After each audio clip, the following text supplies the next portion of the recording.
What we do here is go back, back, back, back, back, back, back, back.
What we do here is go back, back, back, back, back, back, back, back.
What we do here is go back.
Thank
you.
What we do here is go back, back, back, back, back, back, back, back.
What we do here is go back, back, back, back, back, back, back, back.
What we do here is go back.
What we do here is go back, back, back, back, back, back, back, back.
What we do here is go back, back, back, back, back, back, back, back.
What we do here is go back.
What we do here is go back.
What we do here is go back, back, back, back, back, back, back, back.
What we do here is go back.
What we do here is go back.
Welcome to Bangkok and the Westin Hotel.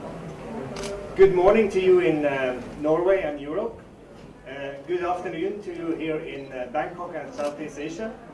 This is a live stream from our annual seafood seminar. This year is of course different than from other years due to COVID-19. And the main reason for this event is mostly for business partners to meet. This year we lacked all the Norwegian partners because they have to be back home, but we tried to make an arena for you to meet as well.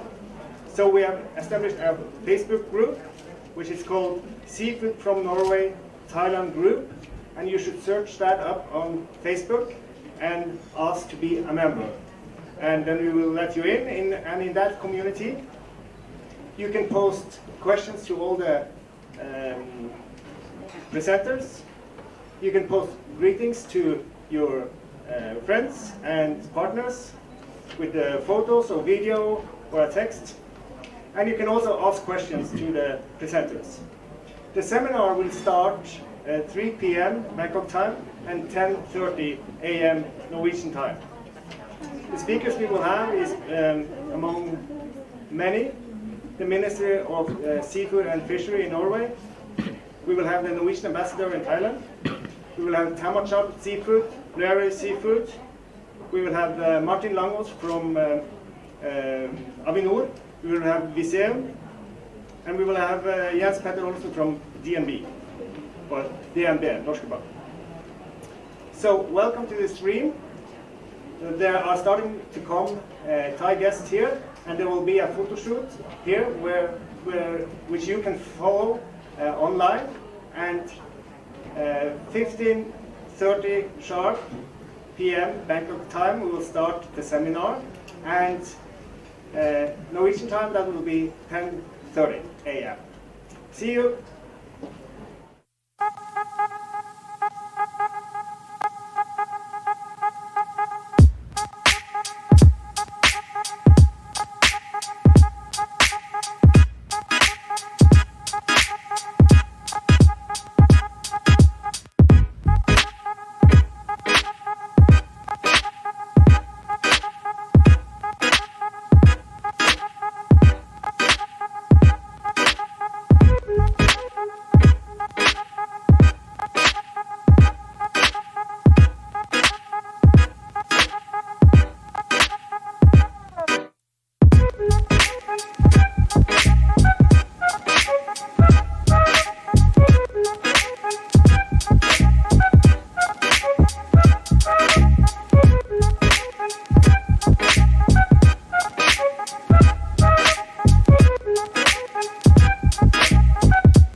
What we do here is go back.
And if someone can bring me my clicker, would be nice.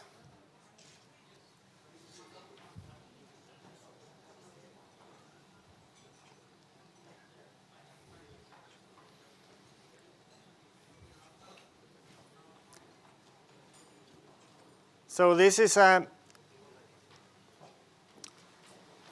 seafood seminar that will go live here in Bangkok for you audience here, and it will be live streamed to the big internet with most people back in Norway following this session. I will need my clicker for the screen. Welcome everyone to this seafood seminar, and especially you, Ambassador Kjersti Rødsmoen. We are pleased to have you here. We are all together 60-ish people here, and I am not sure how many that are following us at our live stream back in Norway, but it will be, I'm sure there are many people there. I could say that since this is an arena where we usually meet other people and we meet business partners and we have some presentations, but most of you are often here to meet other partners. We can't do that in the same way as we have done before due to COVID-19, of course, but we have tried to make this happen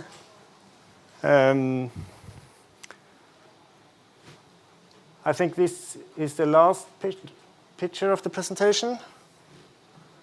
So if you can go to the first picture of the presentation. We have one Facebook group that everyone here should be a member of. It's called Norwegian Seafood from Norway, Thailand Group. And you should search that up on Facebook, both you back in Norway and you here in the audience. And then there you can hook up with partners back in Norway. You can add them as friends and then have private chats with them. And that would make it possible to have some sort of meet and greet, even though you cannot meet physically.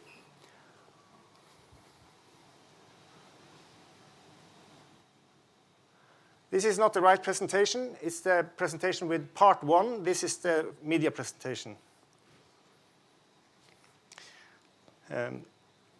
Okay. So look up online on Facebook, Seafood from Norway, Thailand Group, and ask to be a member of that group, and you will be invited in. And when we have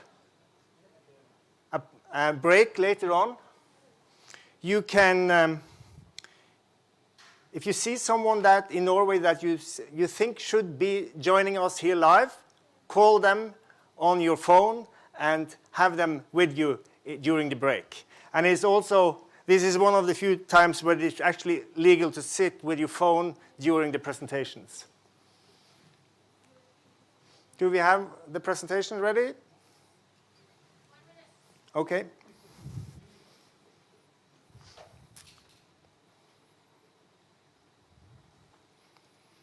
We will have many different speakers today.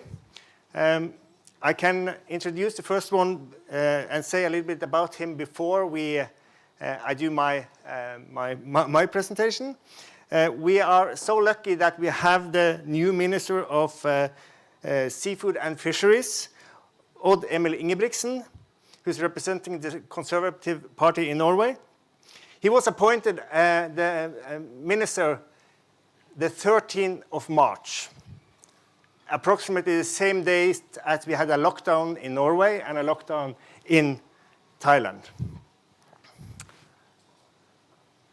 And his predecessor, he was actually planning to visit Thailand during TIFEX, but that obviously couldn't happen. Okay, this is a presentation. Some of you remember this guy. This is taken from approximately one year and some months ago during TIFEX in March 2019. Jon Erik Stenslien, he was my predecessor as the director of the Seafood Council here in Southeast Asia. And the funny thing is that he's watching us back in Norway now, and he actually posted a greeting to you all on our Facebook page, which we also will show during the break. Yeah, this is about the Facebook group that I've said. You can use that group to also post questions to the presenters, and of course add new friends that you can do business with. And we need to remember the rules of COVID-19, or the measures that are important here in Thailand. Keep distance, wear a face mask, and wash your hands whenever needed, and some extra. Okay, some numbers, just to give a backdrop of the situation here in Thailand, or Southeast Asia in general. I've added here the numbers for Philippines, Indonesia, Malaysia, Singapore, Taiwan, Thailand, and Vietnam, and it's 2.3 billion NOK so far this year, and it's approximately 40,000 tons of seafood altogether. And that's a volume drop of 10% and a value drop of 13%. And this is only fjord trout and salmon. And if we distribute or look at the distribution of the different countries, we can see that most of them are down, and we see that Thailand is by far the biggest market for Norwegian fjord trout and salmon. And it's in Thailand we have had a decline of 12%, and you can see the other numbers for the other countries. Indonesia has the biggest drop in percentage. If we look at the second largest species here in Thailand or in Southeast Asia, which is Norwegian mackerel, we can see that all countries have had the growth. This is a year that we have that the quotas back in Norway is higher than it was the year before, but it's also a fish that are cheaper, and we expect that this is a kind of fish that in times where economy is hard, people may eat more of this fish. We will do a study by the end of this year to find out how much of this in Thailand actually stays in Thailand and how much is reprocessed and sent to other countries. And that will be extremely important for us to understand. We did such a study in Vietnam just in May, and in Vietnam, most of it are re-exported to Japan. Okay, that was my last slide for this introduction. And as I said, our first speaker is the Minister of Seafood and Fishery, Odd Emil Ingebrigtsen, and he will join us on video link from Norway. So please go ahead. Dear seafood friends, ladies and gentlemen, and Thai friends. It is a pleasure for me to address you at the Norwegian Seafood Seminar in Bangkok. Thank you for inviting me to speak at this event. When we can't travel like we used to, due to COVID-19, we must rely on technology to bring us together. Even though we stay apart right now, it's more important than ever to unite to keep the global trade of seafood going, because the world needs healthy seafood. COVID-19 has shown us just how important the seafood industry is as a source of nutrition, jobs, income and activity for all the seafood nations. Both Norway and Thailand are powerful seafood nations. On each side of the world, far away from each other, our two countries have always benefited from the wealth of the sea. For centuries, we have developed our own seafood traditions for production, consumption, and exports. I am happy to share with you that Norwegian seafood exports to Thailand passed 5.3 billion baht last year. This makes Thailand our most important market in Southeast Asia by far. Seafood exports from Norway to Thailand has over the past 5 years doubled in volume, with fresh salmon and fjord trout being the most important in both volume and value. Looking at 2019 alone, it was a fantastic year for Norwegian exports of salmon and fjord trout to Thailand, with a volume growth of respectively 31% and 68%. Frozen mackerel exports was also substantial at 9,000 tons in 2019. Norway has many other seafood species and products relevant for the Thai market. A free trade agreement will be of high importance to increase this trade. Right now, the seafood industry is facing several challenges. The pandemic has made seafood logistics difficult and expensive. A decline in air traffic has created significant logistical challenges. At the same time, there has been a dramatic decrease in demand for salmon and trout from the hospitality industry. The crisis has hit both our economies hard. However, through collaboration and joint commitment, we will overcome shared challenges. And through partnership and united dedication, we will explore new opportunities. Norway and Thailand have a long and strong tradition for working together on global health issues. In the current situation, the Norwegian seafood industry remains committed to providing safe, sustainable, and nutritious food to consumers worldwide. All Norwegian seafood producers follow the requirements and recommendations from the World Health Organization and the United Nations Food and Agricultural Organization to prevent spread of COVID-19. And let there be no doubt, experts in the Norwegian Food Safety Authority has clearly stated that fish and seafood products from Norway are safe to eat. This is in line with conclusions made by the World Health Organization. Both Thailand and Norway have open economies, relying on exports and businesses abroad. Upholding free trade and securing a conducive business environment is more important than ever.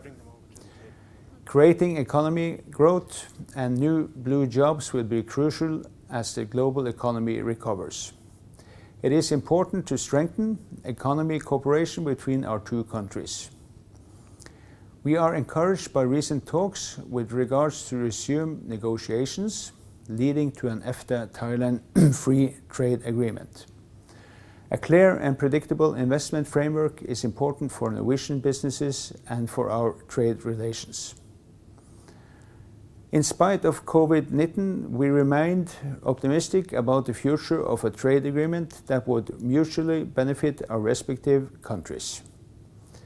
Trade and investment between Norway and Thailand has increased significantly in recent years.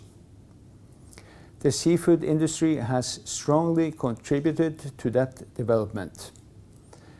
The Norwegian Seafood Council moved from Singapore to Bangkok last year, demonstrating the importance of the Thai market for Norwegian seafood. Norway and Thailand have enjoyed a strong bilateral relationship for 113 years, since His Royal Highness King Chula Longkorn's one-month visit to Norway in 1907. Now we must build on these close relationship. I am confident that through cooperation and dialogue, we can find solutions that will ensure continued trade in seafood and a foreseeable trade regime for seafood between our two countries. The ocean binds us together in so many ways. As we are sailing through turbulent waters, we have to work together. By doing so, we will manage to keep a steady course and create new economic growth. Gathering places like the Norwegian Seafood Seminar is an important contribution in that respect. I want to thank the Norwegian Seafood Council and the Norwegian Embassy in Bangkok for adapting to changing conditions and hosting a digital version of the Norwegian Seafood Seminar this year. I wish you the best of luck with today's event. I wish you all a great day, and I wish us all a great cooperation in the years to come.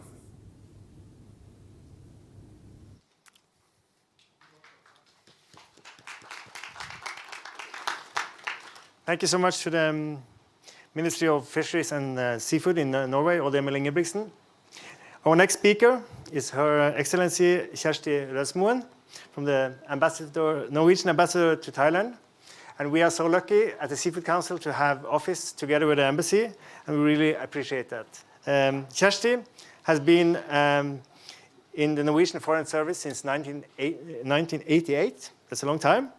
And she has had positions both in the UN in New York and at the embassy in Mexico. So, please. Thank you. Good afternoon to all. Sawadee ka. Very nice to see you. A full room here today. And thank you also to Minister of Fisheries and Seafood, Odd Emil Ingebrigtsen, to all importers of Norwegian seafood gathered here today, as well as Norwegian exporters online, and others, ladies and gentlemen. It is indeed a great pleasure to have this opportunity to join Minister Ingebrigtsen and as well as Asbjørn A.B. Rørtveit and the Norwegian Seafood Council in welcoming you all to this annual seafood conference. Norwegians are very proud of the quality of our seafood. We export it to Thailand, of course, but we enjoy it also very much ourselves. These past 6 months have been truly challenging. And since Minister Ingebrigtsen already has made many of the main points about Thailand and Norway being powerful seafood nations and talked about the volume of trade as well as the free trade agreement, I will take this opportunity to say a few words about the COVID-19 situation and the role of and experience of the embassy during these last 6 months. And our main job at the embassy is, of course, to improve the already excellent relations between Norway and Thailand and between Norwegian and Thai citizens. And another priority is to ensure that the goods that we are trading keep flowing without too many obstacles. And it certainly did not look very good for all this when the corona crisis hit both our countries back in March. Norway and Thailand were among the stricter countries when it came to closing down and imposing travel restrictions. And as a result of these measures, we both did very well, and Thailand more so than Norway. Norway has had almost 13,000 cases of coronavirus and approximately 250 deaths. That is more or less 4 times what you have had here in Thailand. And that is, of course, very impressive, knowing that you are a country of 70 million people, almost. But nevertheless, these numbers for both our countries, they prove that both Thailand and Norway take the corona pandemic very seriously. Another thing that we have in common is that we both have been at the forefront in our support for multilateral cooperation on global health issues, as was also mentioned by the minister. In fact, Norway and Thailand have a long history in working together on health issues in the United Nations. In the beginning of this crisis, Norway took the initiative of setting up a funding mechanism in the UN for COVID-related activities and assistance. And we were very happy that Thailand, in fact, was the first country to join this mechanism and to support it and with the first donation. And since then, Thailand has also taken a similar lead role when it comes to setting up a funding mechanism in ASEAN, in the Association of Southeast Asian Nations. So back to when COVID-19 hit us in March. In addition to, of course, looking after our own staff, the main job of the embassy in the beginning was to give the right advice to Norwegian travelers that wanted to leave Thailand and to those Norwegians who were planning to stay. And you will remember that the regulations and rules for transport and transit kept changing by the minute, and everyone needed updated and reliable information. So there was a lot of work in the beginning just to update all relevant information. And as we also have heard already this afternoon, that the Norwegian export of seafood took a steep dive in the beginning in March and April. But surprisingly quickly, you found new ways to make Norwegian seafood reach Thailand. That volumes picked up again is all the more impressive when we know how affected the tourist and hospitality business has been, and they being so important customers of our seafood. And for the bilateral trade, the fact that fresh seafood has managed to make its way again across the world is very important for our trade volume, since seafood makes up approximately half of all Norwegian export to Thailand. But while we are hoping that also people, after a while, may more easily travel between our countries, this has in fact mostly not been the case. According to Thai regulations, business people, as well as family members, are among those who qualify to enter Thailand, but in practice we know that it is difficult. Opposite, Thais are in general very welcome to Norway after a self-quarantine of 10 days, but the embassy has had to cut back on the issuance of visas to Thais because it has proven so difficult to return to Thailand before the visa expires. There are no commercial flights to Thailand, and the number of approved quarantine accommodations is, as you know, limited. To Norwegians following online, I cannot underscore this enough, that unless there is a very high interest from the Thai side that you come here to Thailand, I advise you to postpone your travel plans until Thailand has more capacity to receive foreigners. My embassy has told Norwegian politicians and fellow civil servants that they should do so. And you might think that it is, or many Norwegians think that it is the quarantine itself. It's the 14 days they have to spend in the approved quarantine places, that is the main problem. But as I'm telling others who are planning to do the same, that is in fact the reward. To be able to get on the plane and get to Thailand, it feels like you can celebrate in this quarantine that you have gone through so much hassle to get there. So it is, I cannot underscore that enough, that it is still very difficult. And while another, it's really hard for Norwegians to fully understand that this is that it's so tough and you are so strict here. And while we Norwegians think of ourselves as law-abiding citizens, the Thai people are very supportive of following strict measures here in Thailand. And and that you do support these measures, in my opinion, will mean that it will still take some time for the restrictions to go away.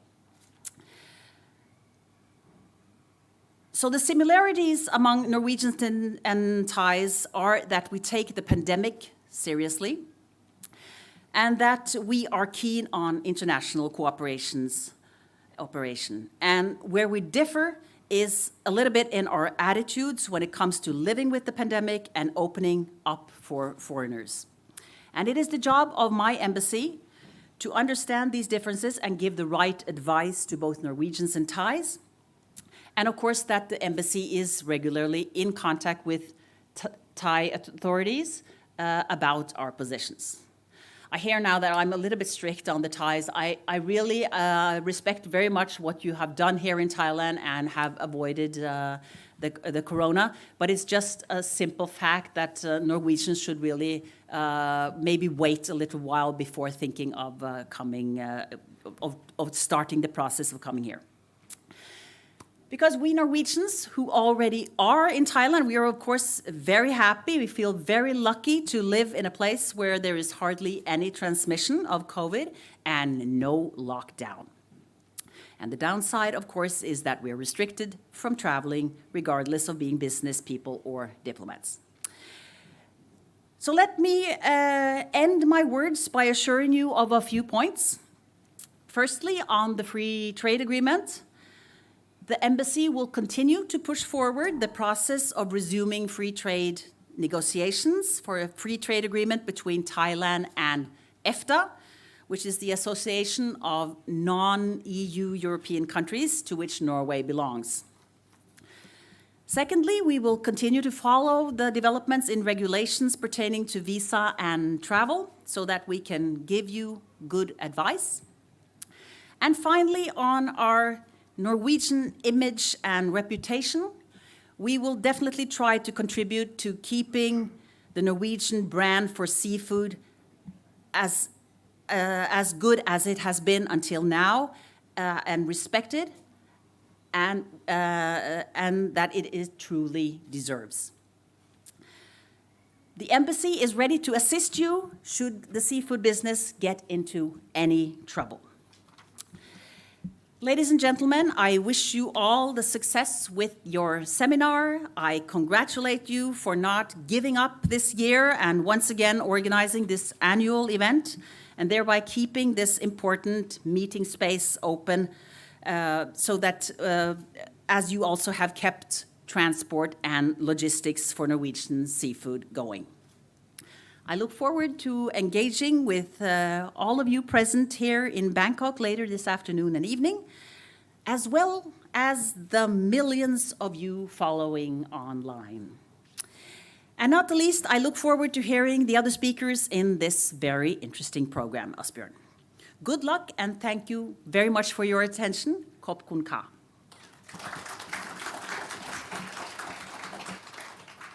I know that you have got this book before, but not sure, really? I'll give it once more. Okay, thank you very much. Thank you so much. Thank you.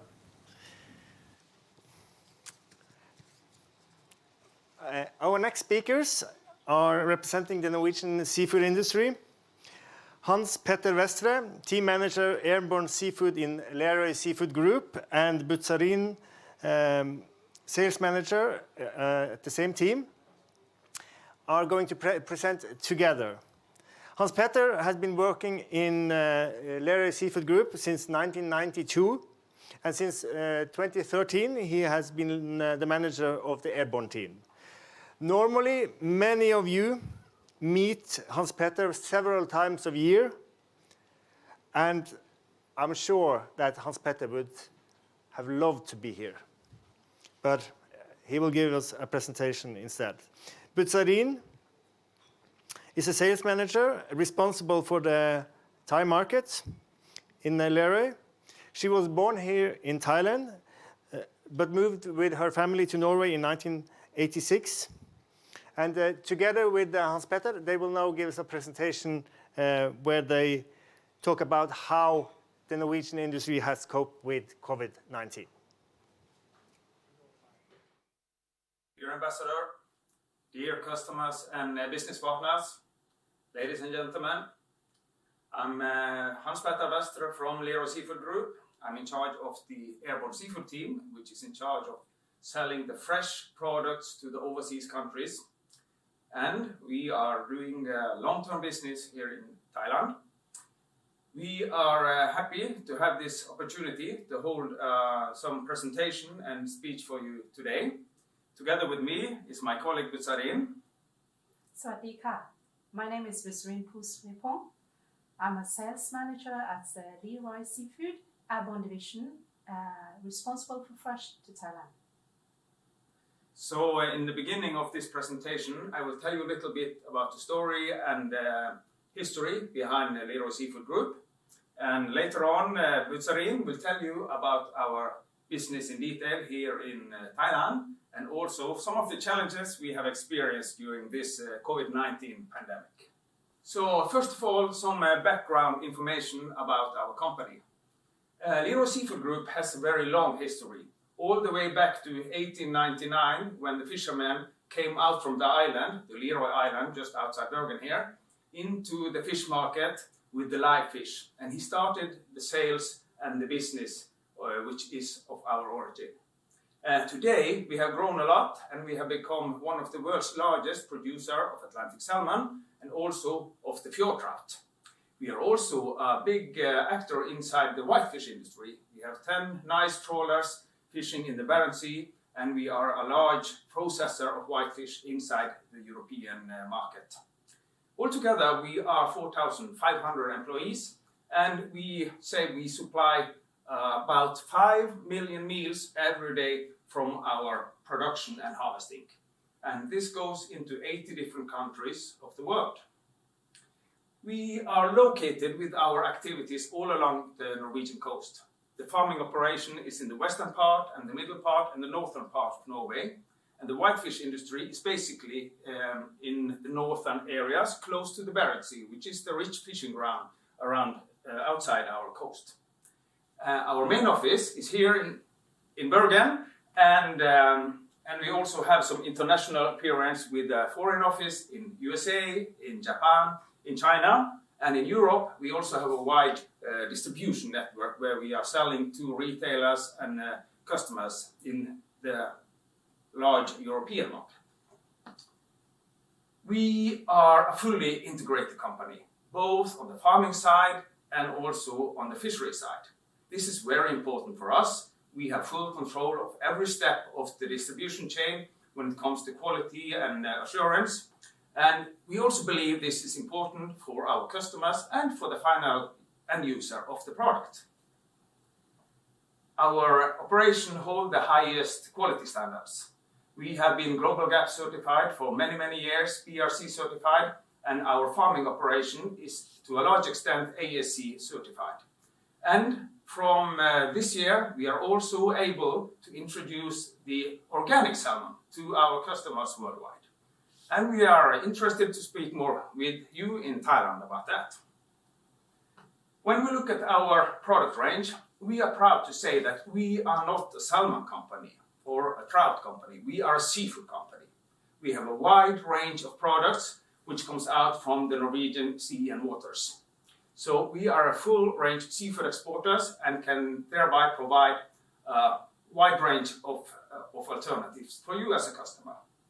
We are selling our product all over the world, but Europe is our main market, more than 50%, easy to access by truck and easy logistics, and the rest is going to overseas markets.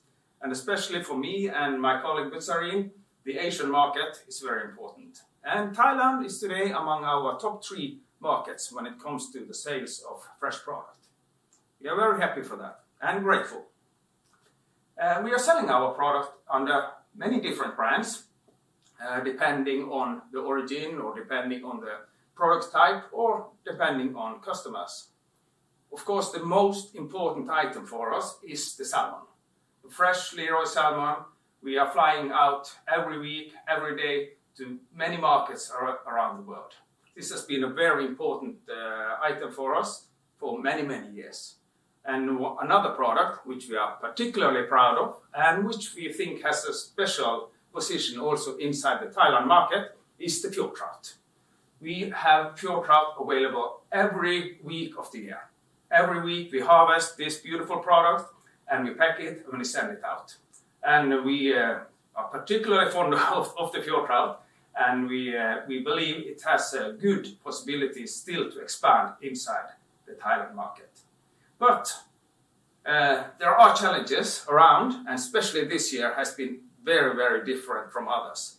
We have experienced a pandemic, and this has influenced our business quite a lot. So when it comes to the details and what happened on the Thailand market this year, I like to invite Buzarin back on the podium and let us know a little bit about that. Thank you. 2020 has been a historical year in our industry. Our core business at Lerøy Seafood, our vision is to fly fresh seafood to the overseas markets. The pandemic has challenged our work frame as passenger flights were grounded at Oslo Airport and many other destinations around the world. If we look at 2019, the graph shows the same period that we are now for last year for fresh from Norway to Thailand. Before the COVID-19 pandemic, 100% of fresh seafood to Thailand were flown by passenger flights.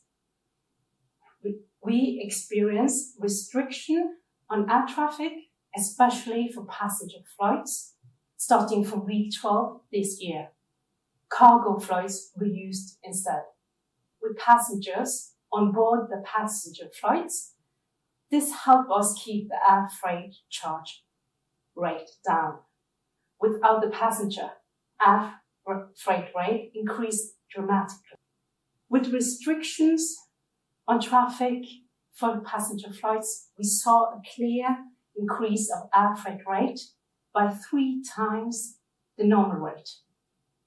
This graph for year-to-date 2020, at the beginning of 2020, Thai market shown a positive development and strong growth, which continues from the growth that we saw at the end of year 2019.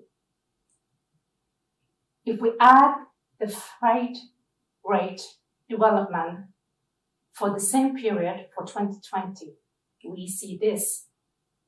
The clear drop for week 12 and a second drop during week 25 and 26, which corresponds with the chopping board news from the food market in Beijing. Thailand is a holiday destination in Southeast Asia. We are therefore pleased to see that even without, and we can certainly say this, any tourists in Thailand for now, the year-to-date volume is just behind last year by 4.5%.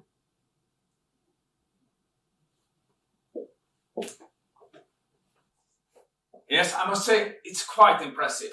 I expected when the tourists fled or were thrown out of Thailand that the business would drop a lot. And it dropped a lot, but it came back with such strength. And I think we owe a great thanks to our customers and partners in Thailand for this result. It shows that there is a strong underlying demand among the domestic market in Thailand. So we are really, really happy and grateful for that. And we look forward to continue, even during these difficult times, our business. I must also mention that we had to take a lot of other countermeasures in Norway besides finding new opportunities for logistics and transportation. We had to do a lot of increased regulation in our factories. We have a lot of people in work, and these people are important in order to bring you the products. So taking countermeasures to make sure that we have people available to enter our factories every week to do their job. That has been hard work for our administration, but we have succeeded quite well so far, and there has not been any stop in any of our major activities. So that has been a challenge, and I think you have similar, experiences, all of you in Thailand, that this is really a turnaround situation for all of us. But anyway, we are really grateful, happy to be here to talk to you, and we are also available on the quality questions and answer section later on. So we encourage you to contact us with your comments and with your questions. Thank you very much. ขอบคุณค่ะ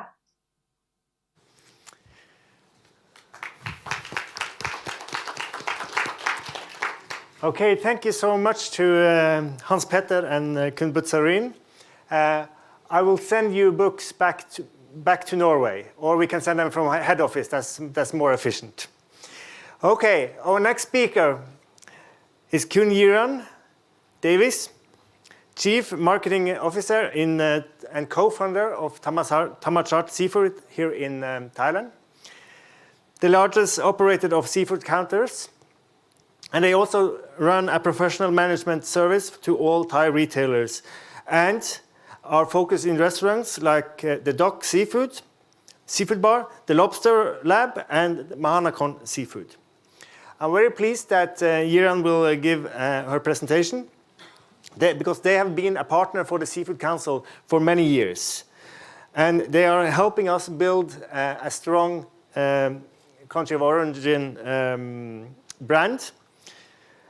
And we are also this year, together among other seafood importers, doing campaigns on the Thai market. Jiran will talk about how the situation was turned around when you got a full stop in the food service industry and how that affected sales and how it shifted over to online demand. And we ask her the question, is the online sales here to stay? You're welcome, Jiran.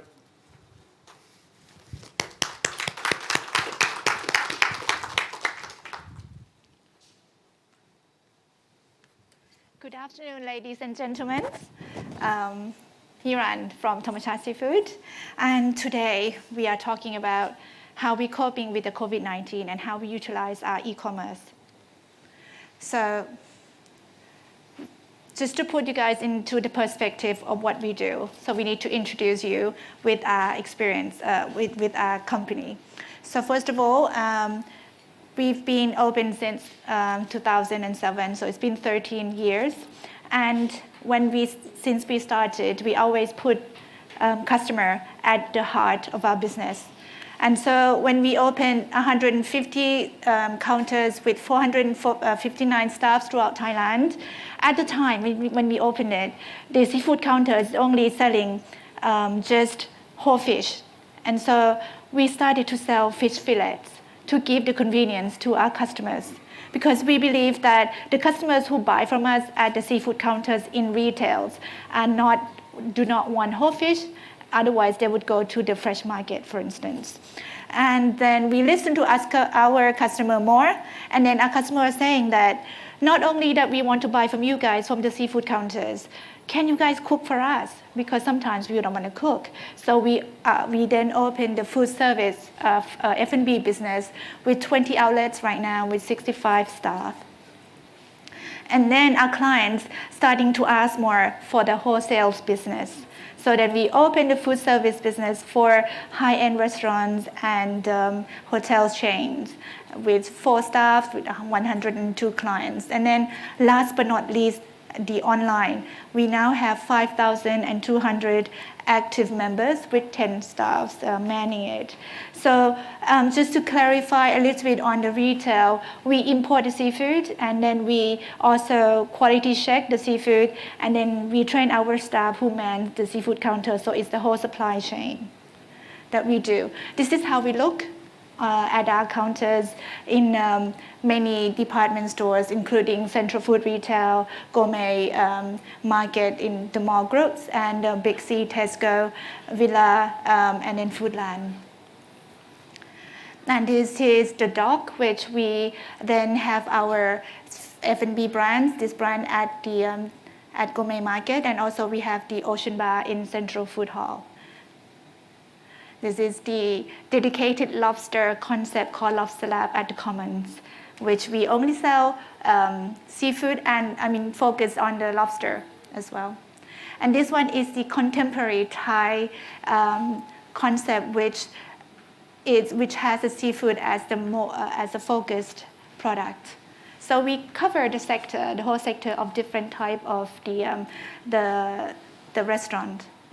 And these are our customers in the food service world that we do. So we have the Le Bois, we have Peninsula, we have Le Cambon, we have Le Normandie, Capella, we have Waldorf Astoria, we have the Okura Prestige. So this is just to name a few. And this is how we look online, which we will show you guys a little bit more later on. And what do we learn during the pandemic, coronavirus? What are the new normals behavior? So what we learned, key finding, is that people shop less by 2.4%. And then not only that, every time they shop more. So this is opportunity. The bigger basket that they put on, this is something to remember. And also they shop online more as well. What else do we learn? We learned that 38% are shopping online, and then 44% are shopping food delivery. So they just call to get the food to be delivered, or they just click online. However, 69% are now saying I travel less, and 59% are saying I also eat out a lot less. What else? So what is the psychology of our customer? 50% are saying more value for money. This is what I'm looking for. And another 65%, this is very important, they're saying origin of products is very important, and food safety, it is very important. And 55% are saying, I would like to buy the same brand that I like and I love. However, it is also important that I have the same experience as I used to get offline.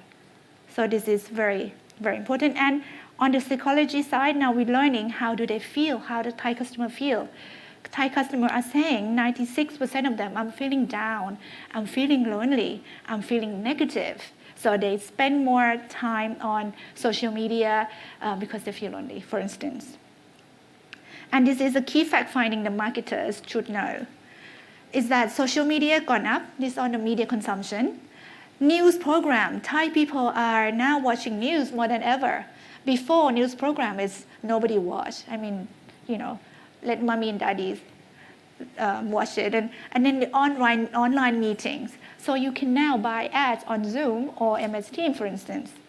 And then you have the digital TV, you have the streaming program, you have online gaming, you name it. These are the new things that the marketers should then look at spending. So what do we do after what we find? First, food safety, very important. People need reassurance that food that they're going to buy is safe to eat for themselves and for their friends or family. Number 2, experience.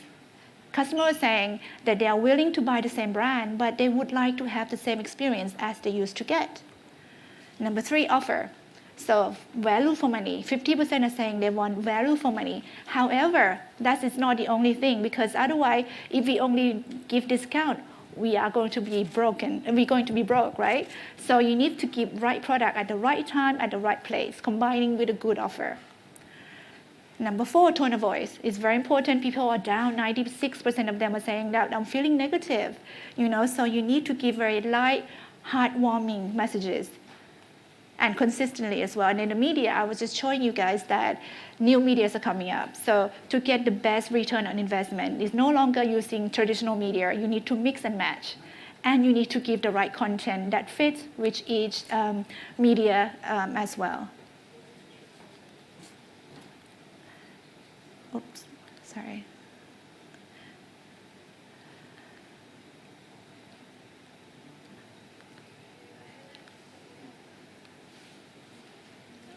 I'm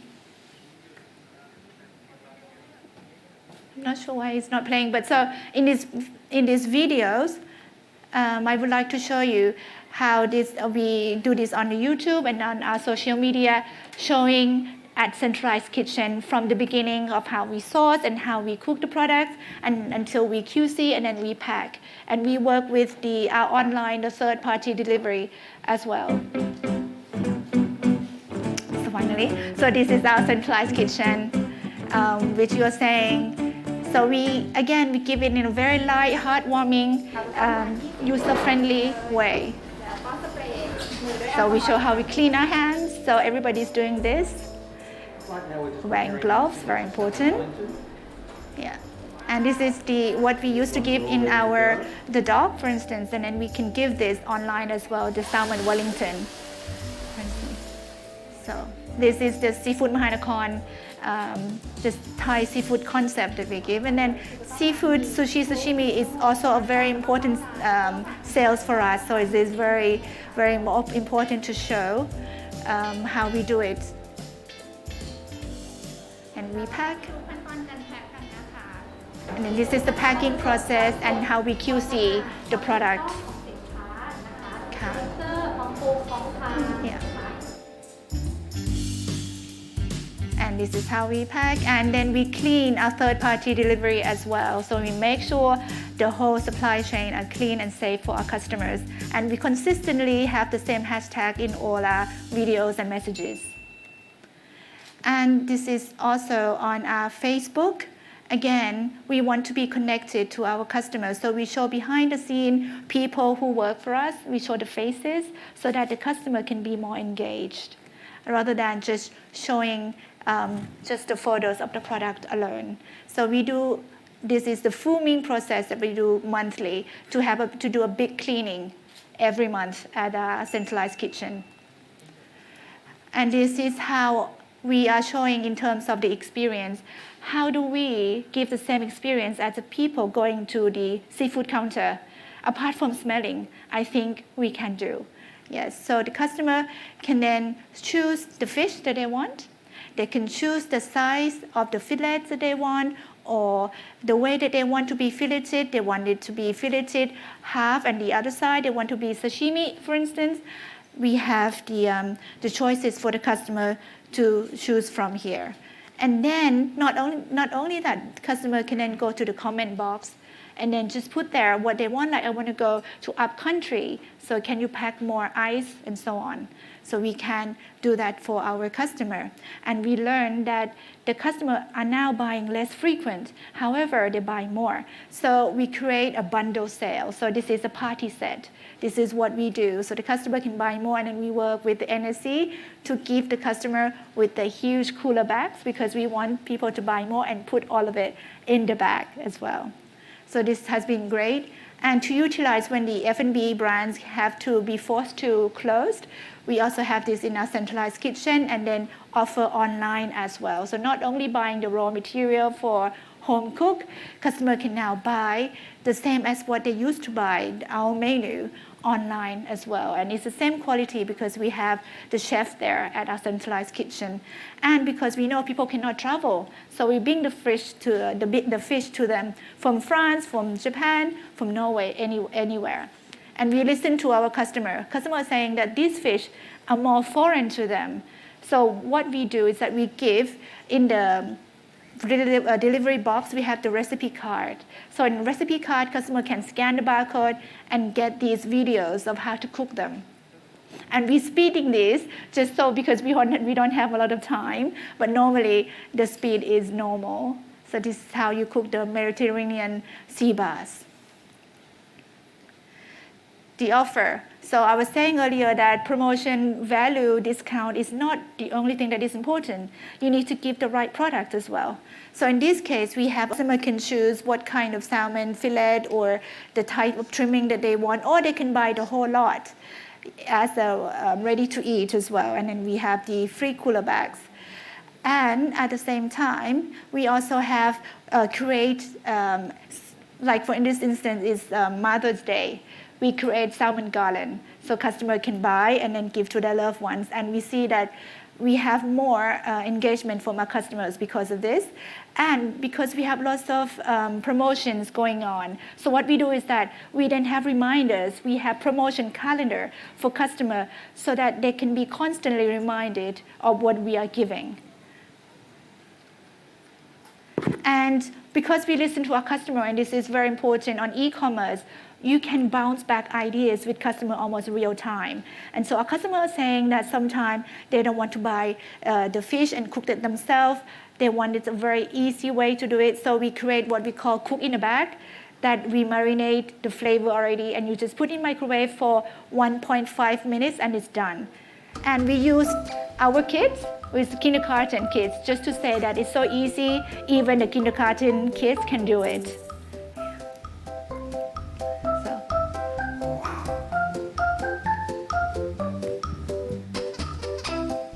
Again, we're doing it in a very light, heartwarming way and user-friendly way, so that people, when they are so serious and down, they feel like, yeah, this is something that I want to watch. I feel good. I'm going to buy it. And so at the beginning, when we launch it, we do buy one get one free to have that call to action, to have the first trigger for people to buy, and then we see a lot of reordering afterwards. And then, very important, we cannot exist just alone. We have to coexist with our partners as well. And this is very important that you have products that with other online seafood channels as well, because it's really up to our customers when they want to buy it and when they want to buy it. However, it is also important to have very good product assortment that fits with each shopping online. For instance, you're not going to offer the whole salmon for Grab Food or Line Man, but you would do that at Tops or with GrabMart. And then the tone of voice is important, that constantly you keep being positive with the customer and people spending time, quality time together. This is the messages that we want to give, because you're being stuck at home, but then you can spend good time. Yeah. And this is how, again, our team at the seafood, at the centralized kitchen are doing the clapping to say thanks to the medical team. And the media, we find that TikTok was very popular. And so we're going to say that it's so easy for the customer to just buy, just a click away, and they get the seafood. And after we launch this, we see that we have more customers that is younger crowd as well. And this is when we introduce our customer service online, so that people can put a face to the customer service that they talk to. And we put in a very comical way, light and heartwarming way again. And his name is J-Boy. Yeah.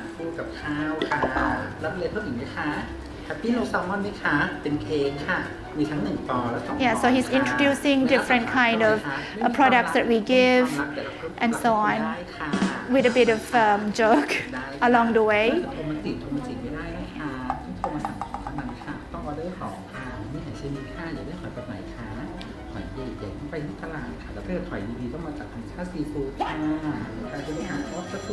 So after we launch this video, it's funny that customers then start to tag us or start to call us and ask whether our customer service is J-Boy or not. Are you J-Boy? Are you the person that I'm talking to? Is the same one from the videos, for instance. So it has been very, very positive.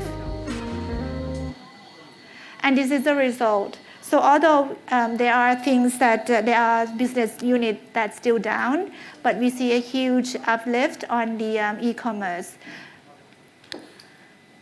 And if you ask me, is online seafood sales here to stay? I would say absolutely. But it is in our responsibility as a marketer and a seafood provider to constantly looking at the media that is changing, and also the product development. And the key takeaway from here that I like to ask people to think about is that do not look at your customer as a target group. Look at your customer as your friends or family, or as human. So then you can start to connect with them. So this is it from me from Thamachat Seafood ค่ะ ขอบคุณค่ะ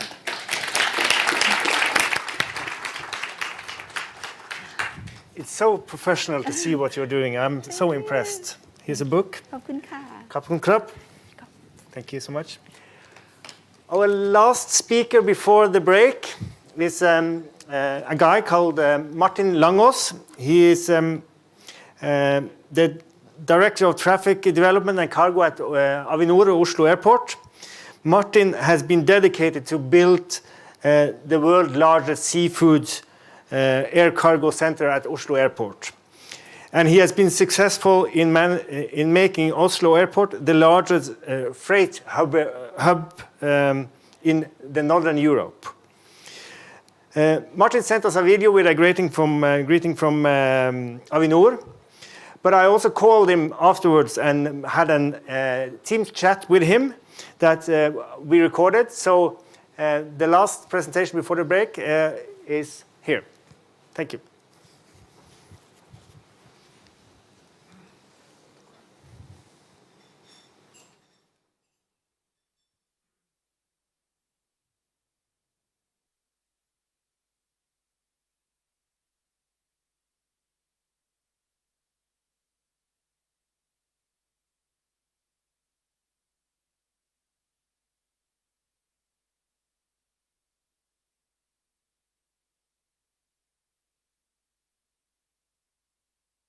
Like we have a issue getting it on. It's coming now. If it's take a long time, we could go for the break and take it afterwards. We'll wait 5 seconds. Det har gått fint så langt, synes jeg. Men det nervepirrende, det her teknikken hele tiden. Altså. Helt skrekkelig. Vært gjennom så mange ting i sommer, og veldig ofte har det gått gærent. Og det ikke bare meg, men liksom for alle som er med. Men fint med Tamasjans også. Okay, as the master of ceremony, I'm taking a decision that we will wait with Martin's presentation till after the break. So we will have some servings in this break.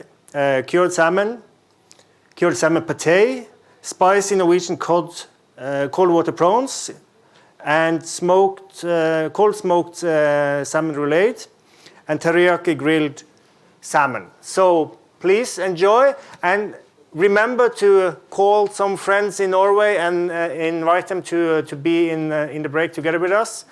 And we will also, on the big screen, show videos from video greetings from Norway during the break. Okay, Kapten Krab.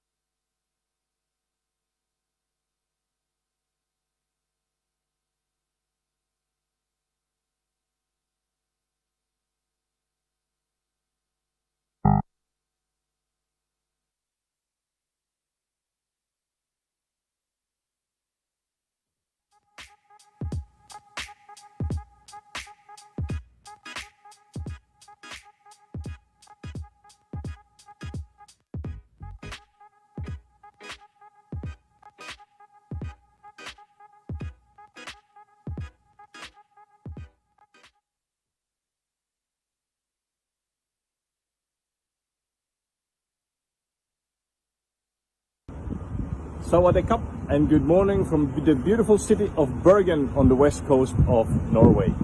My name is Jon Erik Stensli. I am Senior Sales Manager at Pelagia, and Pelagia is the world's largest producer of Atlantic mackerel, or Saba mackerel. Right now the season is about to start, and behind me you can see a couple of beautiful Norwegian vessels who are ready to go out on the catching grounds at any day now to start their catching of Saba mackerel. So if you have any interest in this product, please do not hesitate to contact me, and I will be happy to help you in any way I can. I would also like to say a big thank you to the Norwegian Seafood Council for hosting the seminar also this year, despite the difficult COVID situation. I was really looking forward to going to Bangkok and TIFEX earlier this year to see you all face to face, to meet old friends and also make new friends. But hopefully next year things will be back to normal, and and I'm really looking forward to seeing you back then. And at any time, you are also, of course, very welcome to visit us here in Norway. So I'm wishing you all a nice and happy seminar. Please enjoy and good luck. Bye bye from Bergen. Hello, seafood friends. We are Coast Seafood, your top quality seafood supplier. Of course, we wanted to be at TIFEX together with you, but regrettable it's not possible this year.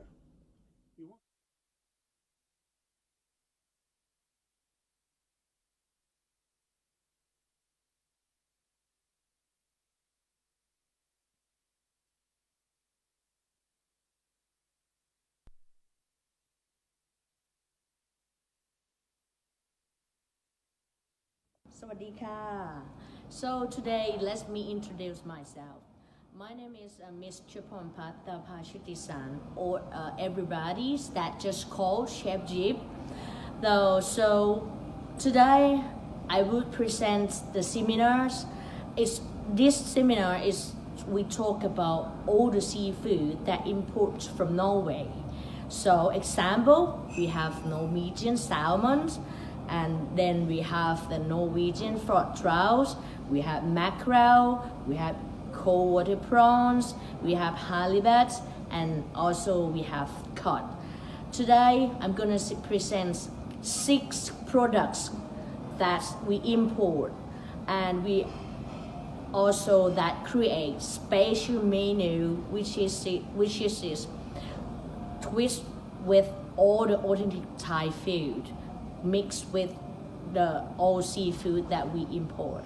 So after this, I'm gonna show you what the fresh seafood that we have on hand for this seminar, so that I would let everybody comes and enjoy my food, taste, flavors, and presentation,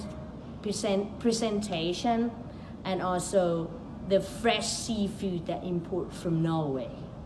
Thank you.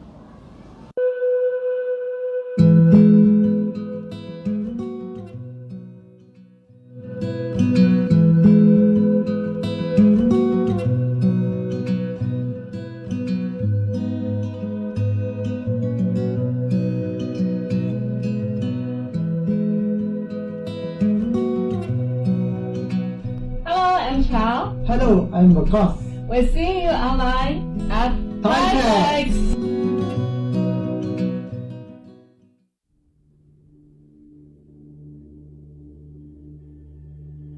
Nothing is as precious as our planet.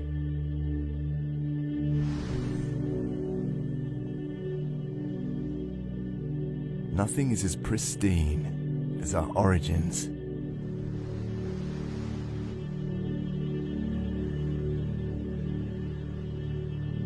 Nothing is as heartfelt as our passion to preserve.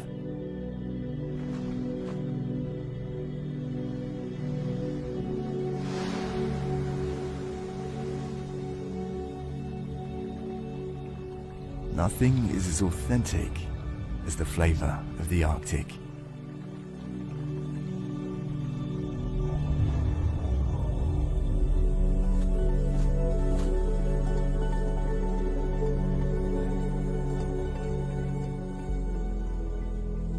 All we seek is to freeze time at its purest.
What we do here is go back.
Okay, we are back after the break. Please take a seat. I hope you back in Norway have had a lunch that is just as good as our tastings here. You have the raw material, I know for sure. We will start the presentation of Martin Langås, Director of Traffic Development and Cargo at Oslo Airport Gardermoen. I will not introduce him more since I did that before the break, so here we go. Martin.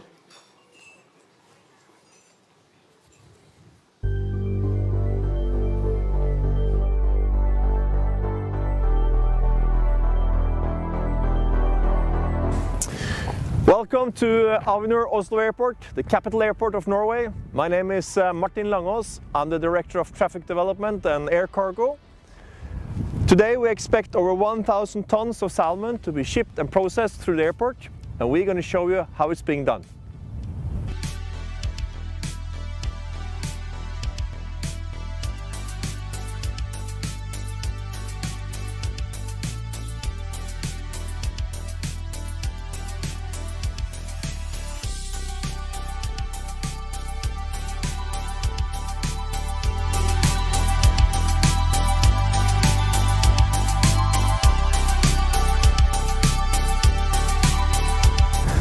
Every year at Oslo Airport, we lift 100,000 tons of fresh Norwegian seafood to the overseas markets of Asia, Africa, and the US.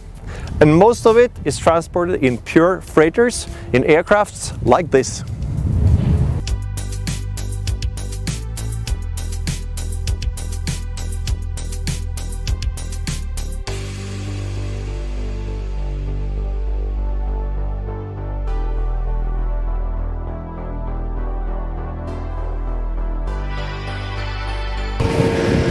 This aircraft is the Boeing 777-200F, and it's the most common used freighter at Oslo Airport, capable of lifting up to 100 tons of fresh Norwegian salmon to Asia.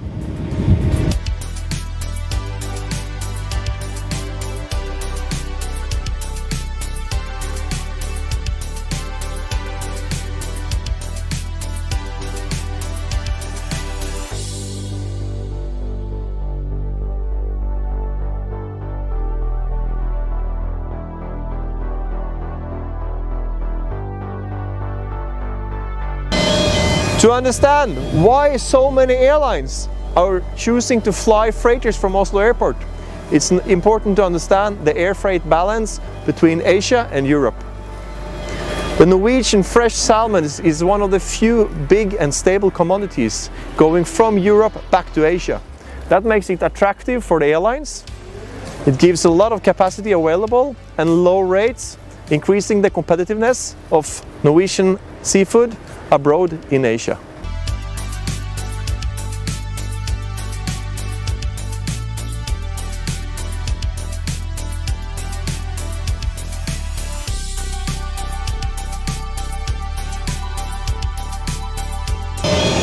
And as a result of all the capacity out of Oslo Airport to Asia, with smooth connections on professional airlines, we're able to serve the Asian markets with seafood freshly on the table 48 hours after it's been catched in Norway.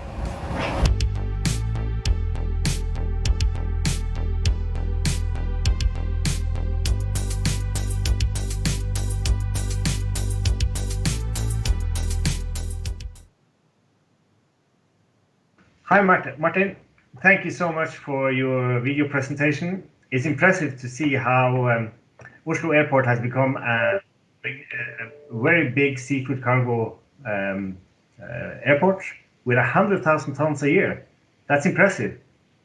Yeah, it's thank you, by the way. Thank you for your invitation. No, well, yeah, it's impressive, and we get a lot of attention for these volumes at Oslo Airport. So, being a small airport, it's quite a privilege to have the seafood because it gives a lot of attention worldwide, and that also brings us new airlines. Yeah, but you're a big, an ambitious man, and I believe that you aim even higher than 100,000 tons a year.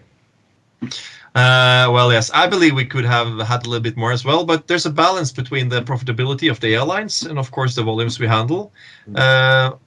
Although we are flying almost 90,000 tons of fresh Norwegian seafood every year, that's just 39% of the overall seafood which is flown.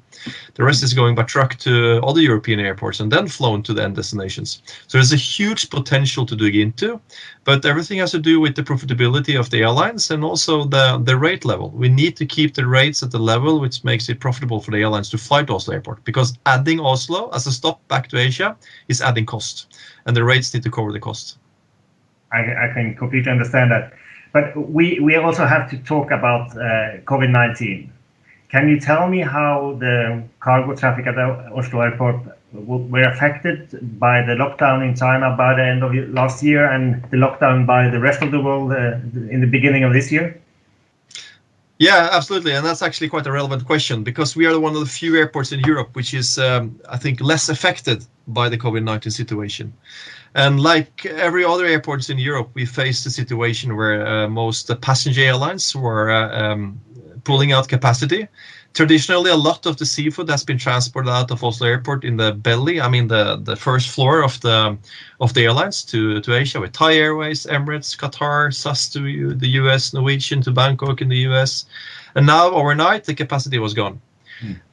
Since we are a big cargo airport, we have the privilege of having a lot of cargo carriers, airlines using freighters only. But in a situation where the whole world was looking for freighter capacity to transport masks to China and stuff like that, we really had to use our connections to make sure that the airlines were still giving us priority. So there was actually two lines. We were working with the government to attract medical equipment ware from Asia to Norway and utilizing that capacity back again to Asia for the seafood. That gave us a lot of extra capacity. But also, since we are an airport that focuses a lot on cargo, we have a very special relationship with most of the airlines. So they actually gave us prioritized uplift in this situation. So while, for instance, Stockholm, Copenhagen, Helsinki, so capacity all gone, they still wanted to fly to Oslo Airport. And that's, of course, also because of the seafood, because that's one of the few big commodities which actually is going back to Asia.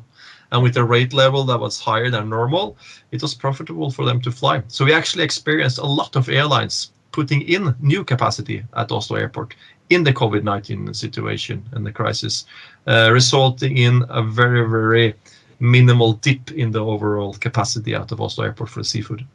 But a lot of the salmon goes by passenger flights, as you say, and especially the small destination would probably be quite have a hit by this situation. What can you say about that? Were there some of the destinations more affected by the situation? Yeah, absolutely. In the beginning, Bangkok, for instance, was one of the destinations which was hit hard because that's a traditional leisure-driven market with a lot of belly capacity in the market. So there's not so many freighters connecting Bangkok. So when all that capacity was gone, there was a difficulties to find ways to reach Bangkok for the seafood. We had some difficulties with Taipei as well in Taiwan, but slowly it stabilized in a way. And I believe now after 4 or 5 months into the crisis, I think we managed to balance the capacity to pretty much all Asian destinations quite well. But the airliners, have they adapted to the situation? Are they still going passenger flights with no passengers, with only cargo, or is that something that only was in the beginning? Well, it was a lot in the beginning because then the rate level was so high that it was still profitable for the airlines to fly passenger aircraft with no passengers and cargo only. But it's a complex business case to fly the pax freighters, as we call it. Some airlines still do. Some airlines fly passenger flights now at Oslo Airport with the very few passengers, but the rate level on the seafood is financing the flight. So we see, like on some of the intercontinental routes, the passengers alone is not enough to sustain the flight, but the seafood is saving the cost of rotating the aircraft up to Oslo and back again. But the situation seems like it has kind of, to some extent, normalized. It's the salmon is coming into the markets, and we see that we are almost in most of the markets are almost at the same level as we was in 2019. But how does the new normal look at Oslo Airport? No, the new normal, I mean, from the freight perspective, we're doing, as I told you, quite well. But our concern is, of course, into a normalization. You know, when will this come? And we see a lot of the big intercontinental passenger carriers. They are pulling out capacity, and that's not temporary. You know, they are all aircraft which is parked for good. So when things return to normal, the industry is not going to return to normal. There's not going to be maybe daily flights to Bangkok any longer. And I think that's going to be a huge issue. And another issue for the airlines, I believe, for the seafood industry, is that when some of this capacity is coming back to the market, the profitability of flying freighters will be lower. And I think we'll have difficulties for many of the airlines to fly seafood under the current circumstances out of Oslo Airport if the rate is falling further. And that's natural. With more air freight capacity in the market, and you don't have the same stimulation of more air cargo into that capacity, the rates will drop. And I think that could potentially hurt the seafood industry. Because it's important to know that to Asia today, the seafood, the rates the exporters are paying to transport the seafood to Asia is much lower than the cost for the airlines, because the whole trip is financed with a high demand from Asia to Europe. So the prices now, they are approximately the double of what they was before COVID-19, I've heard. But how do you think that the prices for cargo will develop, especially for Asia, in the months to come? No, it's going down, and I think just a few destinations is still on a double level. It was even maybe 4 or 5 times as high in April, May. But this is the difficult part, because if the rate level is falling further down, for instance, to Seoul and some other destinations, we will lose capacity, because it will not then be really profitable for the freight airlines to fly. And so although the export industry, of course, would like to see lower rates, I think there should be a balance in mind as well, because we need also to protect the capacity, which is vital for the competitiveness of the Norwegian seafood abroad. A final question, Martin. What kind of permanent changes do you see for the seafood, for the airborne seafood in the future and the cargo industry? I think it will be. I think you will have a export industry in Europe which will slowly recover. It will probably recover a little bit faster than the airline capacity. So I think it will be difficult for the seafood exporter to get capacity from other European gateways if they don't accept a higher rate level. I think that's going to be the game changer. The industry is more or less doomed a higher rate level in the years to come, until we see a full normalization with the same capacity in the air as it was before 2019. And the current estimate says 2024, 2025. So like 4 or 5 years down the road. Okay. Okay, Martin, thank you so much for your video and for this talk. It's a pity that you cannot be together with us today for the question and answer session, but I'm happy that you could join us now. And as we say in Thailand, Kap Kun Krap. Thank you for having me. Okay, see you. Bye bye. See you. Okay, thank you to Martin Langås from Avinor. I will send you a book as well. The next up is my dear colleague Anette Simovsky, Head of International PR and Communication in the Norwegian Seafood Council. Anette will give us insight about how the Seafood Council work with crisis management. And the title of her speech is How a Chopping Board in China Can Affect Global Sales of Salmon Globally. Yep. Hello everyone. I hope you're enjoying the session so far today.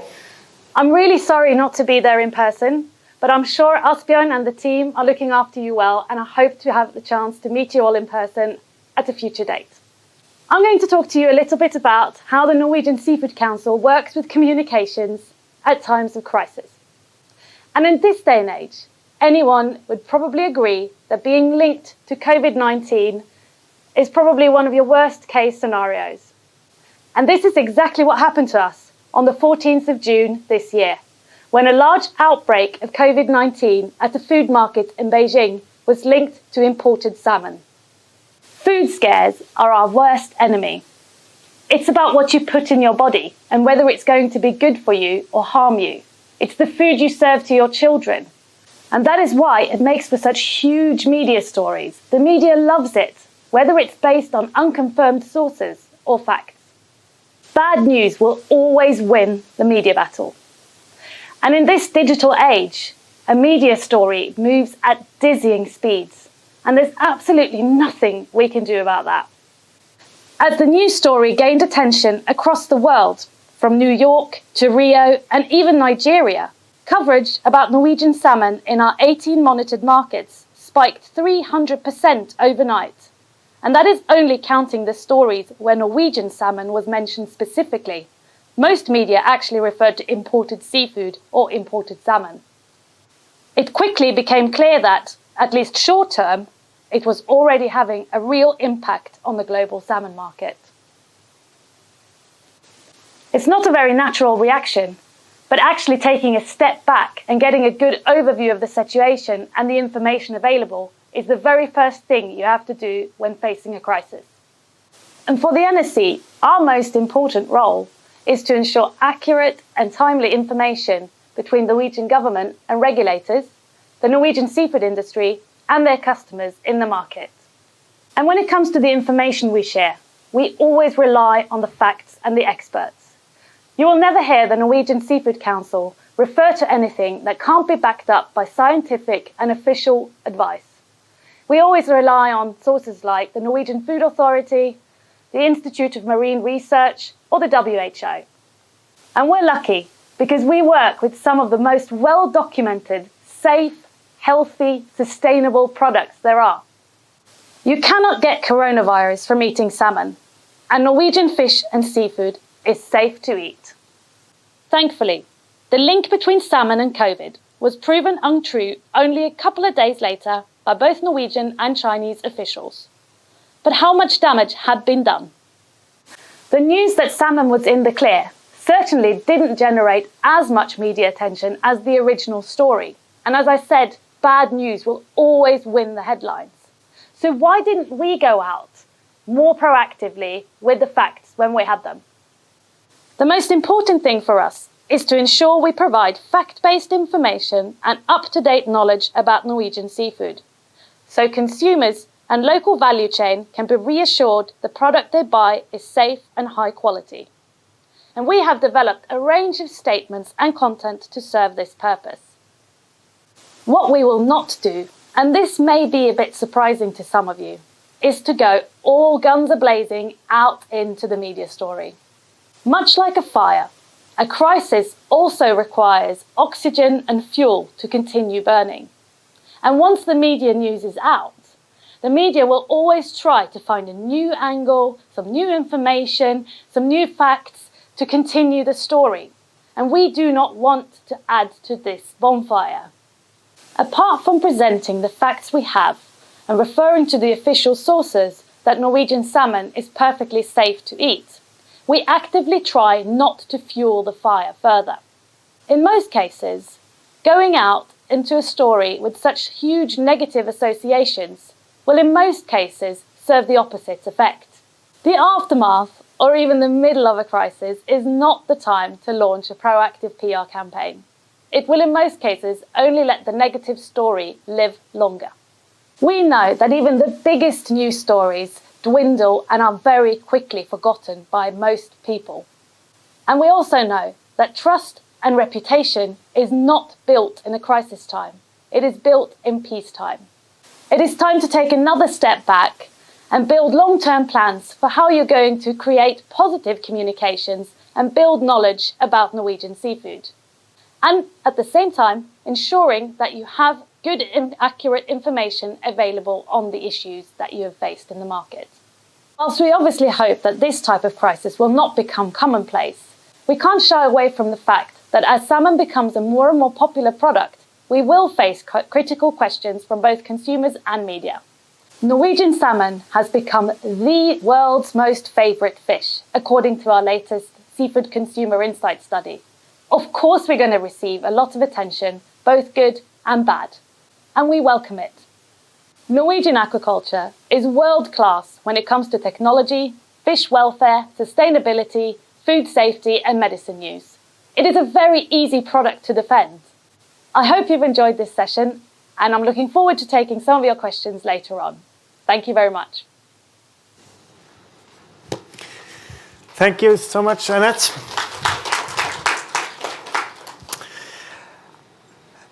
She will join us for the Q&A session. Our next speaker is Kuhn Villavan, Executive Business Director in Viseum Thailand. She's a media veteran who has worked with well-known global agencies in media networks for more than 25 years. I'm very happy to have her here, and she will talk about how the pandemic has affected consumer behavior. Thank you. Thank you so much.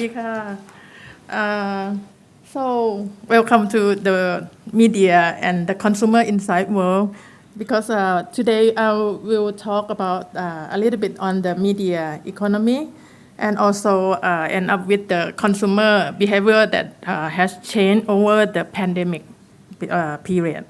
Okay, so if you see our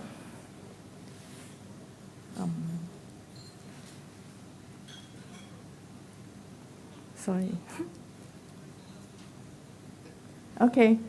In terms of the Thai economy, as thought by the tradingeconomics.com, that you can see that we forecast since over the past 10 years, we have been like fluctuating all along the way. But at this year, the COVID-19 has made the big impact to our economic, because as you can see that the lowest growth rate here has come down since the COVID had hit us during the second quarter until now. So by the end of this year, we still forecast that it's still like end up like around the extraction of the 7 to 8%. And for the consumer confidence, as for Thailand, you know that previously we have a lot of political issue and situation that made this consumer confidence fluctuation. But this year, COVID-19, again, they hit very hard that's why until 2022, we will like reset or recover gradually with the uncertain situation, because right now we still not yet sure about the economic from global, and also the feeble tourism, and also the changing in the trade and supply chain disruption.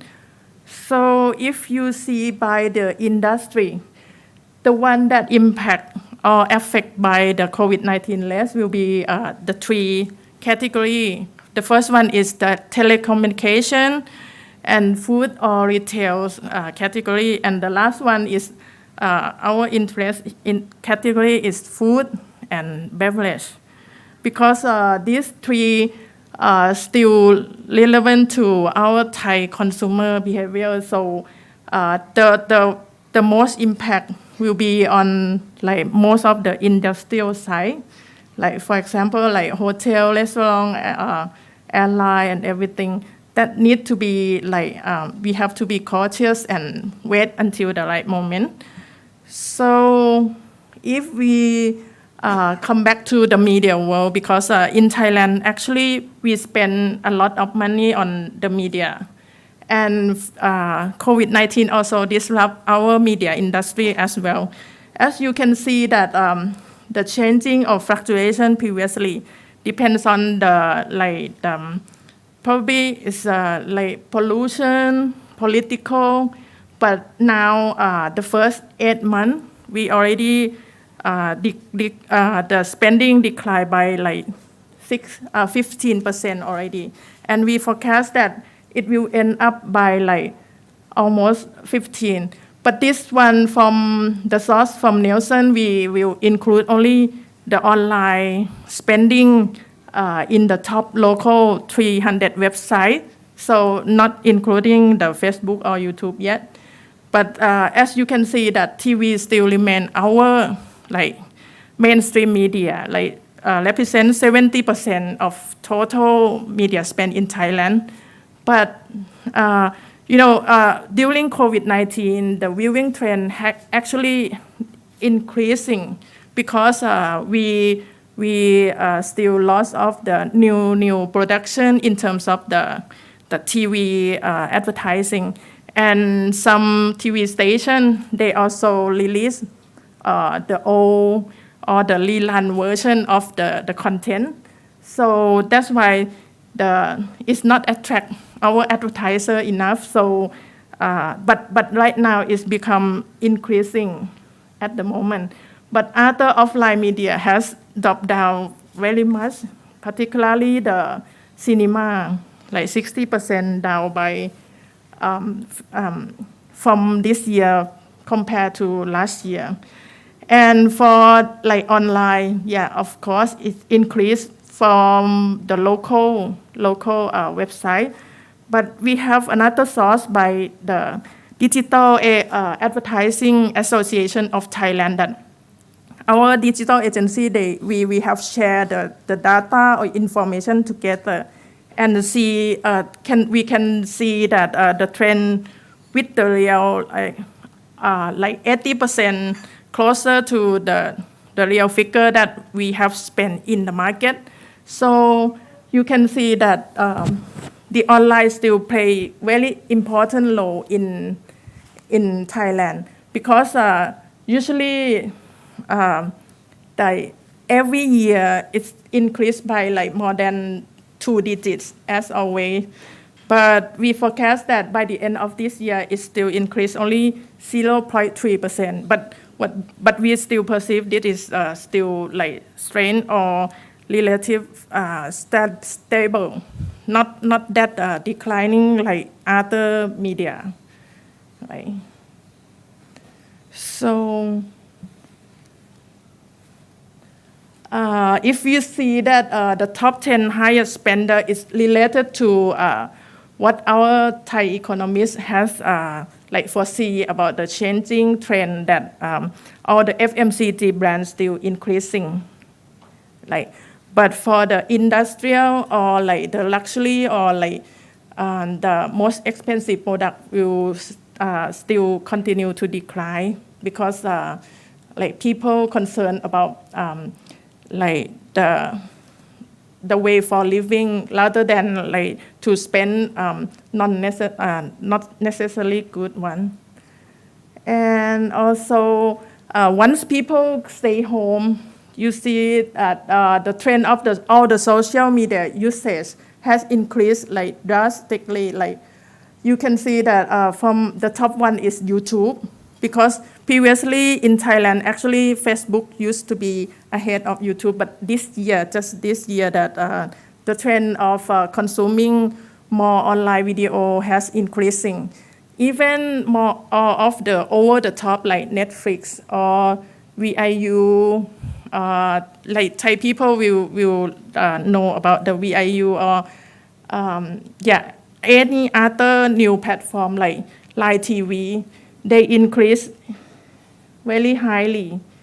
And even TikTok is the new social media, but now becomes the 7th rank in our market.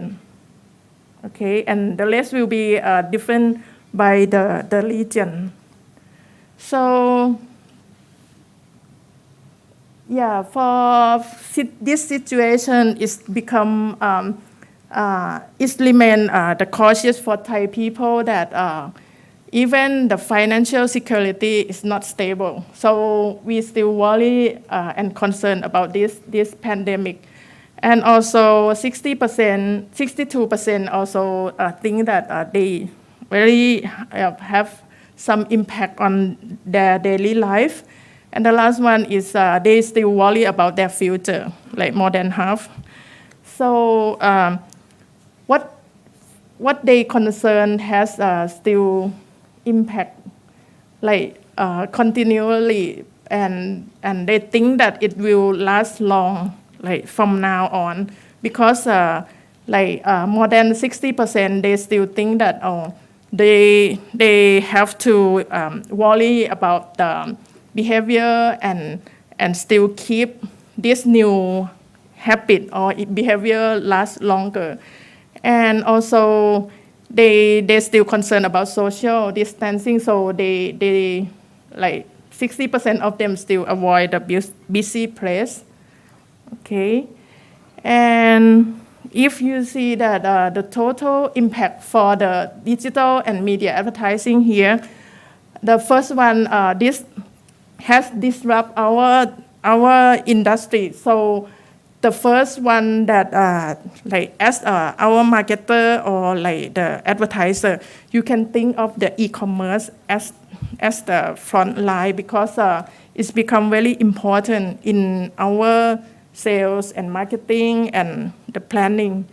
So, and the next one is how to transform your digital, to accelerate the digital transformation, because right now the consumer has changed their behavior, so we have to capture them for online activity as well. And the last one, since as you know, that TV is measurable medium that you can track and trace the behavior of consumer. But right now, the online is almost like the best important media that we can track and use those big data that we can have about our consumer behavior and all the statistics to develop the plan or marketing strategy to respond to the new changing. So with this impact in our daily life right now have far-reaching so many consequences that you can see many habits occur during this pandemic. And even in terms of the consumer spending,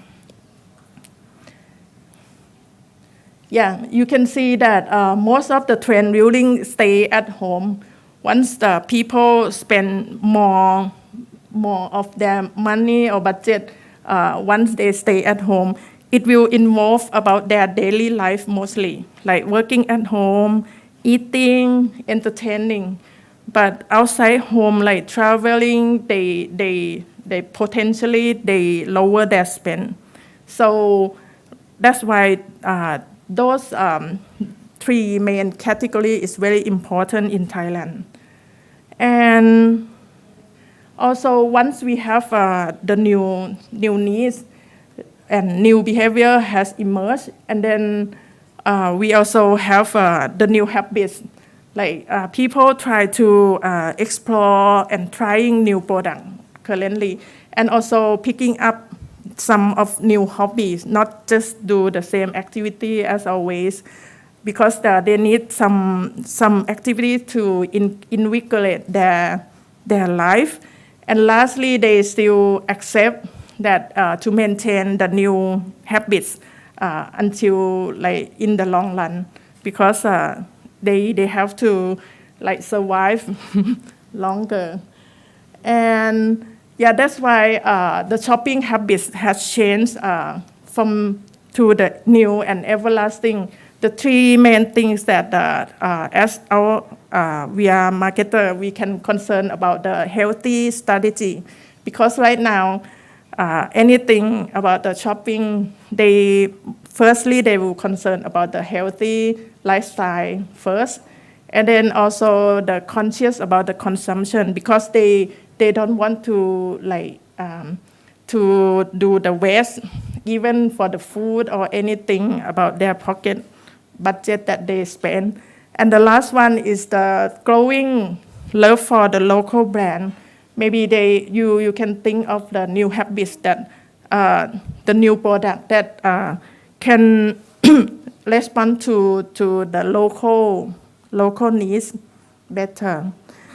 And also from the Kantar data source that they during COVID-19 start, we have seen that the increase in online shopping activity is increased 21%, but by far it should be like up to 40 already.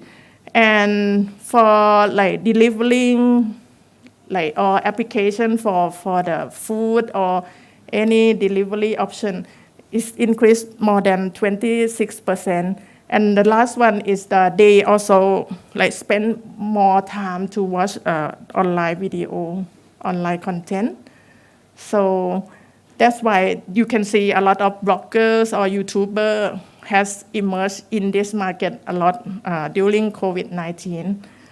And since this activity has related to like the buying habits, so one more thing that you can think of your buying strategy. Sometimes it's not just deliver and end up the activity. You can think of some like virtual consultation or the chat feature.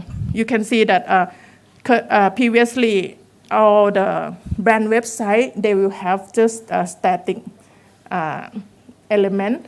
But right now they increase more virtual consultation on chat feature to respond to the customer like right away.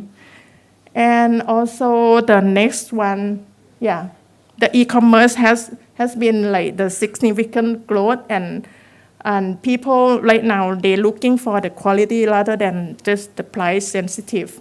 So that has encouraged people to shop more online. You can see that even for both local and international, they have done many promotion activity like, okay.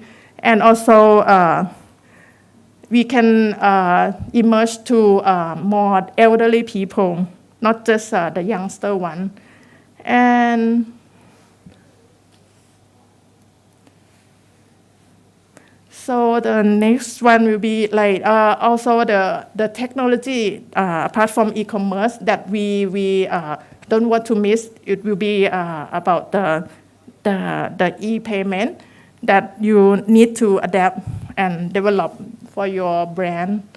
And also the food delivery right now, you can see that, oh, sorry. The rapid growth of food delivery during home consumption is driving the opportunity for local merchants. But once people die out, right now the competitive of these brands is still intense because they still have a newcomer like Gojek. They just launched last week, and also the ongoing promotion activity that we have seen and done by them. So last thing that to keep in mind for the marketer, 3 things that we can think about for this pandemic. The first one is to respond to this change. Yeah, maybe you create your flexible workplace and reshape your marketing plan. But to reset, also you have to redefine the relationship with your consumer and rethink about the relationship with your business partner. And the last one is to renew, that to accelerate your intelligent data during this situation to bring more of the data transformation and prioritize your investment for the digital and scan market for the merge and acquisition opportunity. So the last one, just to bear in mind is we have to think about how they live and how they buy. But yeah, just remember that these all behaviors still last for long, not just today or next year, but it will last long, like over 1 year. Okay, that's all for this part. Thank you. Thank you so much, Kun Villavan. There's a book for you as well. Kapten Knop. Okay, thank you so much. The Great Lockdown, the Coronavirus and the Economy. The title speaks for itself. Jens Petter Olsen has been a board member of DNB in Norway since 2019. He has headed the Norwegian Bank or Norges Bank Investment Management office in New York for 8 years. And he has held several positions in Danske Bank or Danish Bank. I cannot think of a better person to give this lecture. Jens Petter, he lives in Thailand since he's married to the ambassador. But unfortunately, he's not here now. He's back in Norway, so he will give his presentation online as well. So, Jens Petter.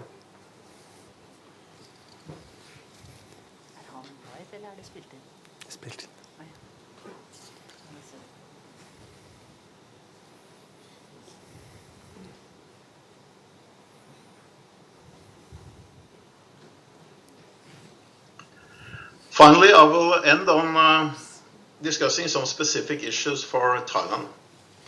That's the end of the The presentation. Thai economy is, as you probably know, hit particularly hard at the... Hi, my name is Jens Olsen. I'm going to talk to you about the Great Lockdown, the coronavirus, and the economy.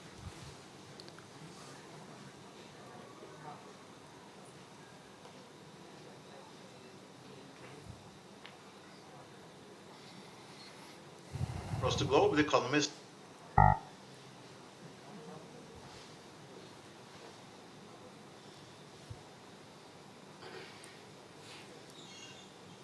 Hi, my name is Jens Olsen. I'm going to talk to you about the Great Lockdown, the coronavirus, and the economy. First of all, the Great Lockdown is characterized by a simultaneous shock to both the supply and the demand side. As the coronavirus spread across the globe, the economy suffered from a simultaneous shock to both the supply and demand side. The trigger for the shock was government-imposed lockdowns, but a serious dip was underway even without that. Different from typical economic crisis, either triggered by maturity of the economic cycle or excessive lending. Banks, they're not a part of the problem this time, but more part of the solution. I will talk about three topics: the magnitude of the crisis, the monetary and fiscal responses put in place, and how will the world look after the crisis. The graph here on this slide shows the impact of the crisis. The blue line going up in the picture, that is the growth trajectory before the coronavirus hit. Then we have shift down to the dotted line. And it shows that we had an immediate impact, and then we have some recovery across the globe, but we're not coming back to the same growth trajectory that we had before the coronavirus hit. These are the latest data from IMF in terms of the impact of the global economy. I can see overall that the global economy is expected to contract by about 5% in 2020, but then make a rebound of about 5.5% in 2021. The crisis is hitting different across the geographic areas. In the advanced economies, the hit is more severe, whereas the developing markets are hit somewhat less. The first response, of course, in a crisis like this is to use the interest rates.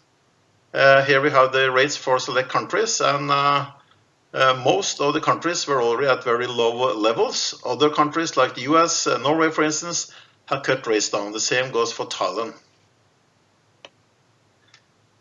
The other response is then to buy bonds in order to bring down the long-term interest rates. And we can see that bond buying has been a part of the central bank operations ever since the great financial crisis about 10 years ago. But the magnitude of the purchases this time around is on a totally different scale. So basically, on the monetary side, both in terms of putting rates down and buying bonds in the market to take down long-term interest rates, what we're seeing now is quite unprecedented. Quite unprecedented is also the use of fiscal levers. So here we have the G20 economies, and we can see on the blue lines how much extra lending is being done by the governments. And then on the red bars, we can see how much that are being spent. So basically, if we compare this with the past slide, we can see now that in effect, most of the G20 governments in the world, they are actually now printing money. Technically, they are buying back debt through the central bank, and they're issuing debt through their treasury. And that has, of course, taken away some of the immediate pain surrounding the Great Lockdown. But it's also important to bear in mind that this will create some effects that will stay with us for quite some time. I think in the short term, on the bad side, we will have increasing income inequality as the service sector is hit the hardest. So that will, of course, enhance trends that have been in place for quite some time. And it will also impede growth going forward. As we know, the greater the inequality in earnings, the less positive the impact on consumption as the economy then is starting to grow again. And the other bad part short term is that we will have a reversal of international trade and globalization. That will also take down efficiency. So these two put together, they will probably imply that we will have a lower growth trajectory going forward. So that is a long-lasting effect of the Great Lockdown, as we could see back when I showed you the picture on how the growth trajectory is expected to look going forward. There are some good things probably as well. First of all, is more emphasis on ESG, environment, society, and governance issues going forward. There is cash phrase here, build back better. I think that things can be rebuilt in a better fashion.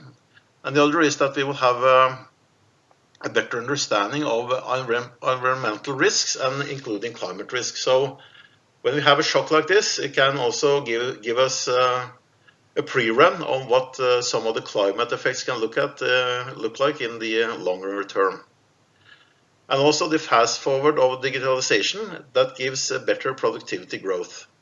So that trend is also coming on much faster, and that should help offset some of the bad effects. But I think the overall impact of the economy is a lower growth trajectory, meaning that we will never quite catch up to where we were before the crisis hit.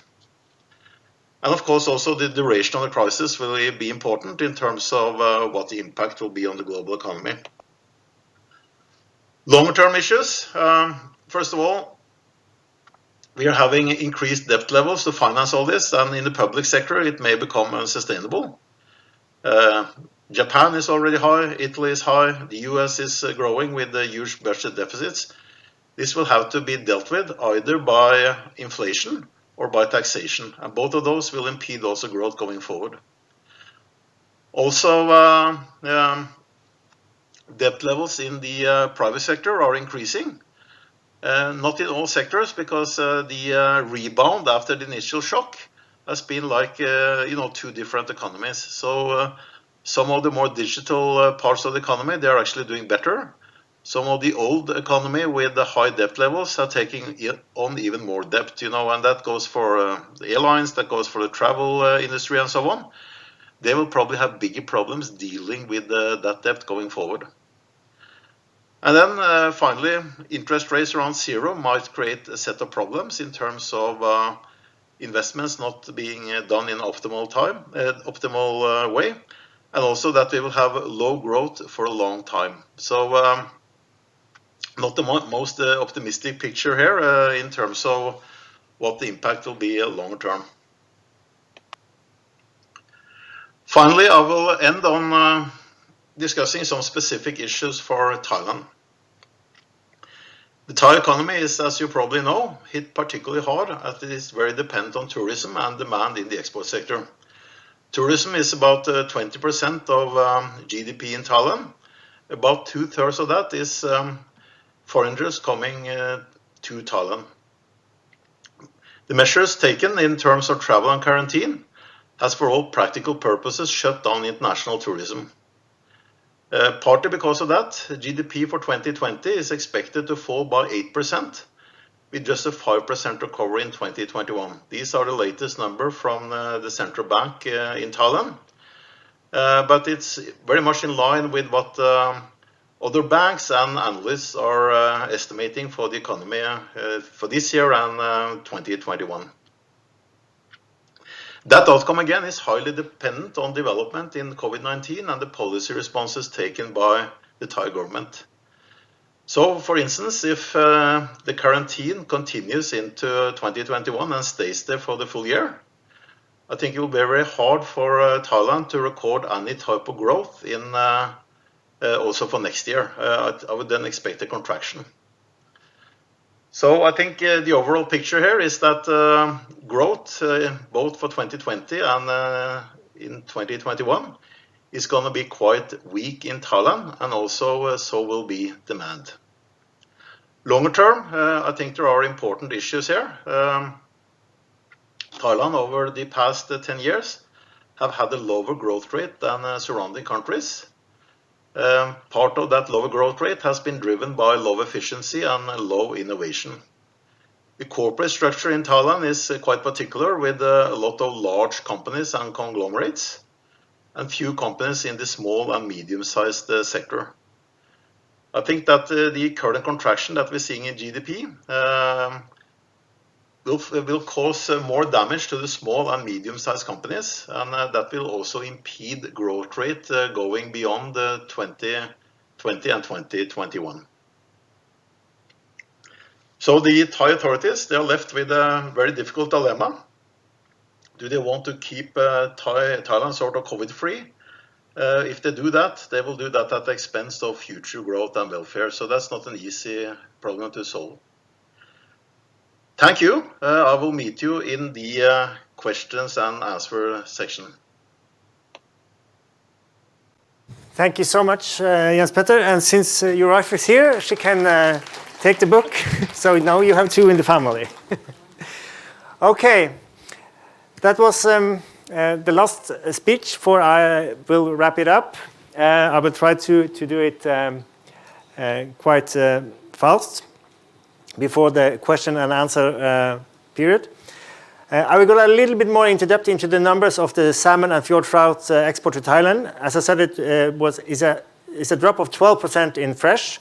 Frozen is on salmon, and frozen is down 5%, whereas fresh fjord trout has gone up 28% this year, and frozen has gone down 29%. So altogether, the fresh is only down by 5% in volume, and altogether it's a 12% decline.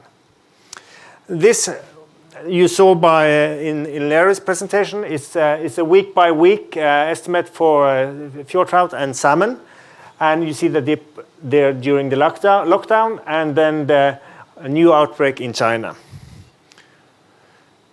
But the thing that is the most disturbing for the Norwegian export is that we are losing market share in this situation. Fresh salmonids, altogether, salmon and trout, Norway had a market share of 98% in 2019. We are now down to 94%. Australia is picking up.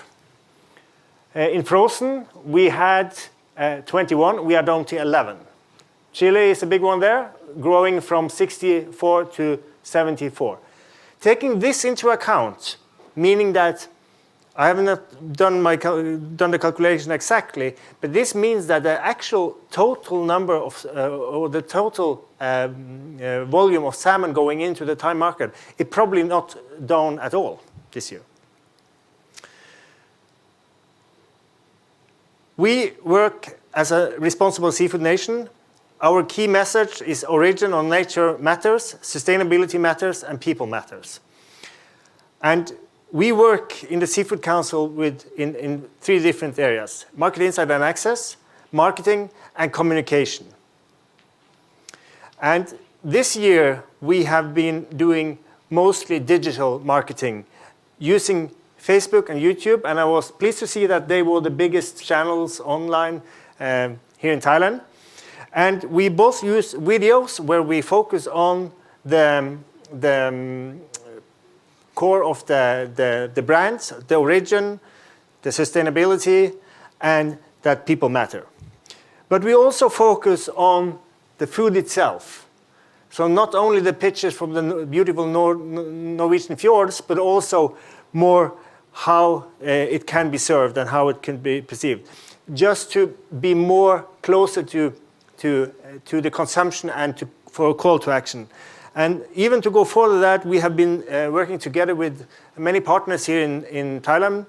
Some of them are here today, Sushi Den, Tamachat, and Pan Food.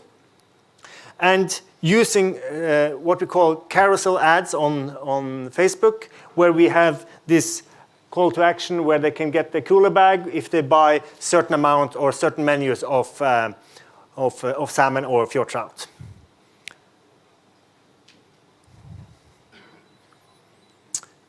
So why do they want to cooperate with us?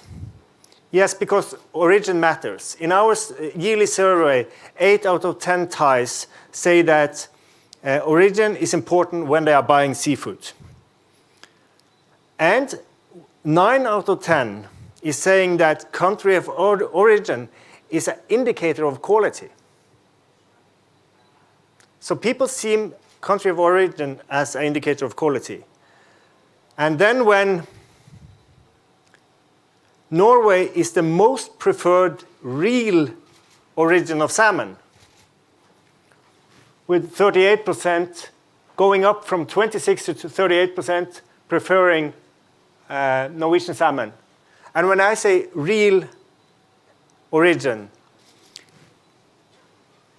sushi trend comes from Japan, yes, but the salmon comes from Norway, or at least is an Atlantic salmon not produced in Japan. So, and that is one of the key things that we are trying to convey to the Thai consumers, and as you see here, we are succeeding. So we are working to build knowledge about the Norwegian origin among Thai consumers, and we hope to climb step by step every year. And the most interesting part and the best part about focusing on origin is that the survey also shows that there's a willingness to pay for pay a price premium for salmon that comes from Norway. So this graph shows where we ask the question, how much would you be willing to pay for salmon that is caught or produced in Norway, in Europe, are sustainable, and you have Asia, and then you have locally. And then what we see is that Norway is, among these alternatives, the most preferred origin, and you are willing to pay a price premium. And that's why we do what we do. And that's why that partners here in Thailand want to work together with us and use the Seafood from Norway logo on their products. And I will inspire even more of you to do that in the future. So with that, we will go over to the question and answer session. So I will ask the presenters to come up on stage. We will have those two tables up here. And we will also have the Norwegian speakers will join us on Teams directly from Norway. So there will be possibility to answer questions from them as well. Axel Blom will lead our session here on the Q&A session. So please take the stage, Axel. And we will prepare the table. So if someone could help us with the tables. I just need to have a microphone, I think. Let's do this the Norwegian way. Yep.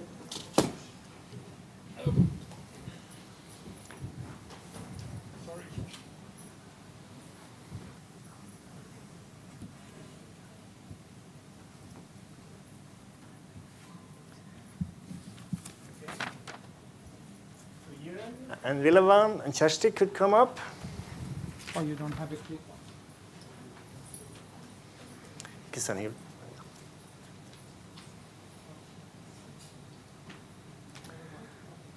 Yeah, 2 and 2 on each table, so we have the distance. Yeah. We need some distance, you know? The basket's in the pocket, you know. Yes. Good evening, everyone. My name is Axel Blom. I work for a company called Norway Connect, and I'm also the president of the Thai-Norwegian Chamber of Commerce. And I have been tasked with asking quite a few difficult questions. We have had quite a few that came in during the session. And Ambassador, I think I'll start with you. You talked about free trade agreement. When do you think it's actually going to happen? Thank you very much. These processes can, of course, always be quite slow, but we did hand in a formal request to the Thai Ministry of Commerce last December and had a very positive response. And because of the corona, it stopped up. We had a meeting planned for March in Geneva and going forward with EFTA, Thailand Free Trade Agreement. So now we have had some digital meetings in the meanwhile. We are planning to have to continue in November. Also, we know the Thai side have called for a meeting to discuss EFTA, a free trade agreement with EFTA, with the larger community here in Thailand on the 30th of September. So we really feel that things are going on, that there is an interest on both sides for doing this. And of course, it has slowed down because of the corona, but we are optimistic that we will pick up again and hopefully towards the end of this year agree on how to start negotiations. But again, I like to be optimistic, but that is where we are right now. Thank you, Ambassador. And just to add to that, do you think it will affect seafood exports from Norway if we get a free trade agreement? I would absolutely think so, that with the lower tariffs or no tariffs on also more, what do you call it? Processed seafood will definitely be positive for Norwegian export. So that is one of the main categories of interest for Norway. Thank you. Thank you, Ambassador. And now over to you, Kunjiran.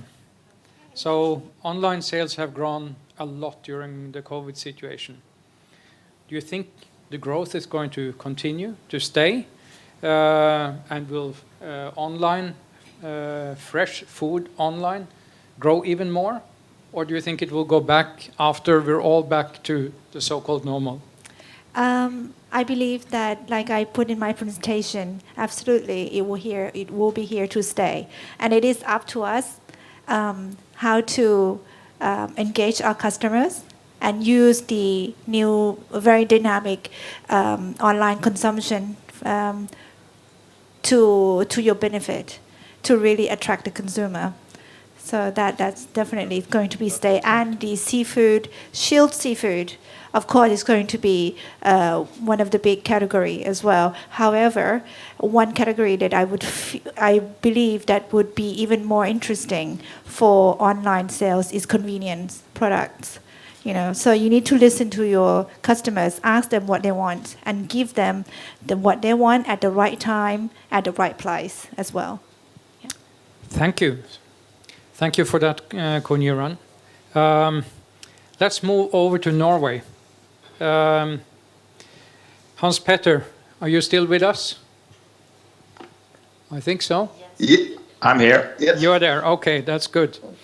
So going forward, what are your expectations for the different markets in Southeast Asia? And is there any market in particular that you have high or hopefully not low expectations about? It was for Hans Petter, was it? Or was it for Jens Petter? Did I say Hans Petter? Yes, Hans Petter. Okay, thank you. It's Hans Petter speaking.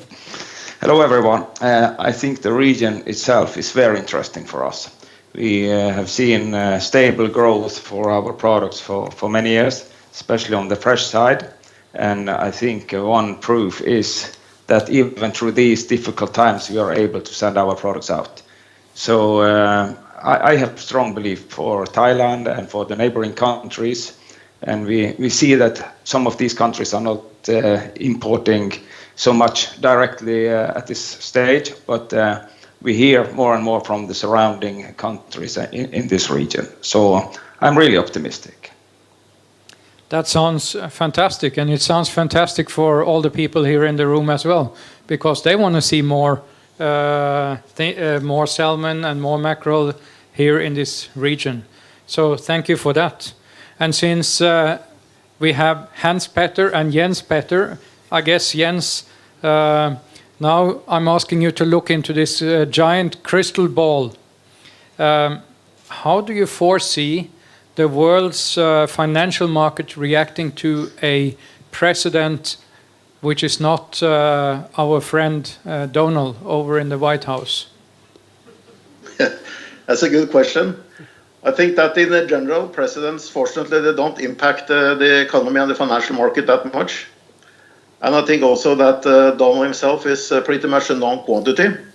So I would be surprised if the outcome of the election in the US will have a big impact on the financial markets. I think we will have some volatility around the actual election. Some of that will have to do with counting votes.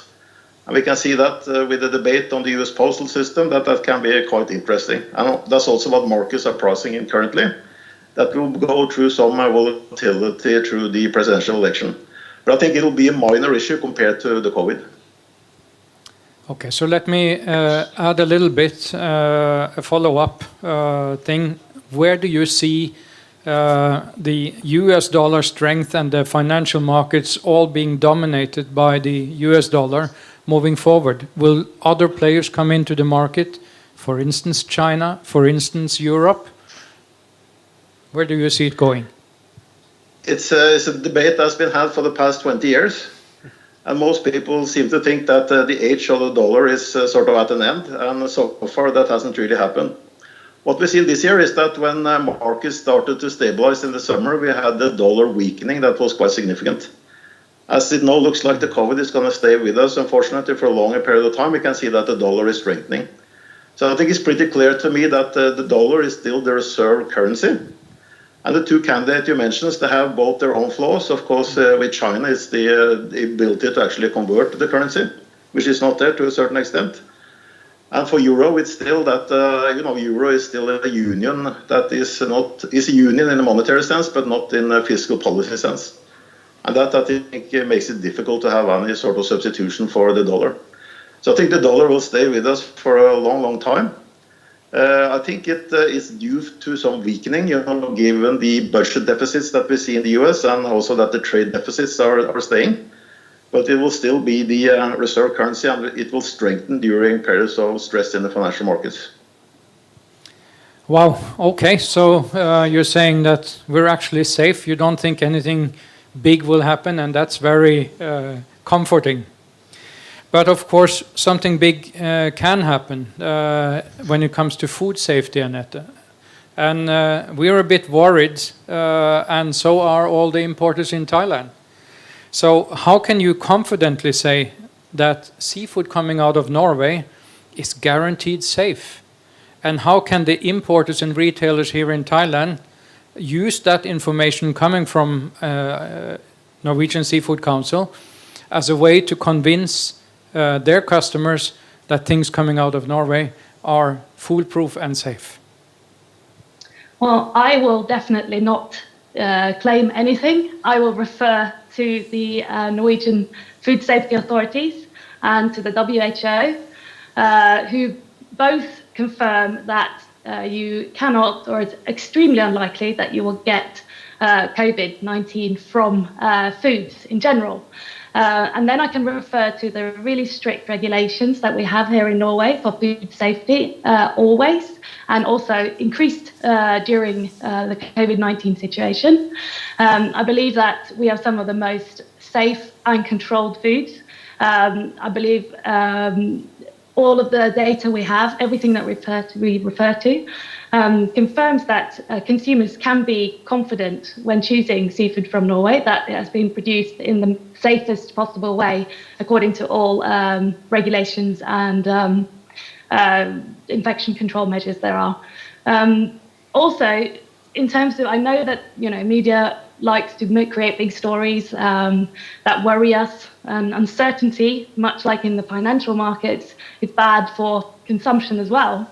But we have really good statements, and we encourage both media and the importers and the exporters to use these in their communications, both with consumers and customers, because they do confirm that you can be safe when eating Norwegian seafood. Thank you. And may I follow up with you, Asbjørn? When a crisis hits here in Asia, how can the people here in this room get help from you? Well, of course, the Seafood Council is here, and we have good help from the head office back in Norway with specialists like Annette, which also has a very good communication with the food safety authorities in Norway. So we are here to provide and to help with those statements that you need towards your customers. And during the crisis that have been here in Thailand, because we had a COVID crisis very early on already in March, where we had the embassy, a Thai embassy somewhere, that was stating that you should not eat sushi or sashimi raw due to COVID-19. And then at that time there was a really scare here in Thailand, and we provided then statements and helped about that issue.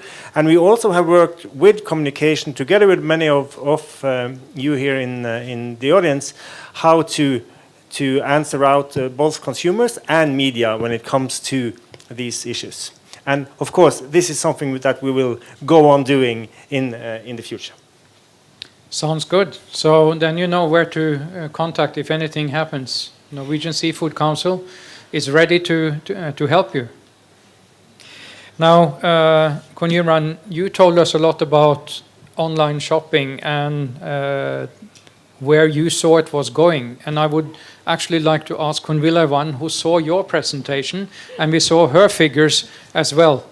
And we see that, of course, those youngsters under 40, they don't have any problem, and they have clearly embraced all this online stuff. But where are we with those above 40, or dare I say 50 or even 60? They are not as tech-savvy and easily convincible. Where do you see that those 40 plus going in the future when it comes to online? And dare I say it again, plus 50 and even plus 60. Will they embrace this technology? Of course, in somehow they will embrace some like the first entry or the like.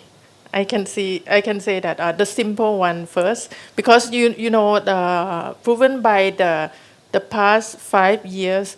You know, all the commercial banks here, they try to develop the apps to encourage the Thai people to use more of the mobile payment, or like even the government, they have this big agenda to like register and do everything on mobile. So it's gradually increasing in terms of the consumption, but for the e-payment that maybe that sophisticated like Alipay or Rabbit LifePay, that might not be suitable for the age of 50 or 60. But I think for the SME or entrepreneur here, right now they are aged at around 40 to 50, because in our online plan for NSC, we also targeting to both B2C and B2B, and that we targeting people up to 54 age.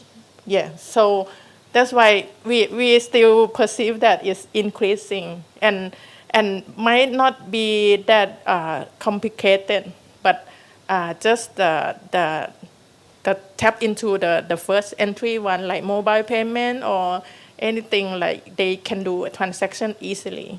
That's okay. But at the end, in Thailand, actually the aging society is coming. Yeah, they will adopt and develop more of technology to respond to these people as well. Okay, so I'm a bit scared, when you say 54, that's sort of the rock bottom. So may I add quickly, although I need to say that I'm not in that age group yet, but we do have a lot of customers that are sort of above 40s. And what we do is that we have line group, we have line and also customer service to give the answers, to help them through the shopping online and to help them through until the delivery. So you need to be able to give that option to the customer. Even though you sell online, but it doesn't mean that all your customers will be tech savvy. So this is a very good question that you raised. Yeah. Thank you. And I'd like to go back to Norway. Kun Butsarin, are you still with us? Yes, I see you up there on the screen. You know the Thai market better than me, I guess. Where do you see the Thai market going? And do you have high expectations for Thailand moving forward, or have we reached a peak?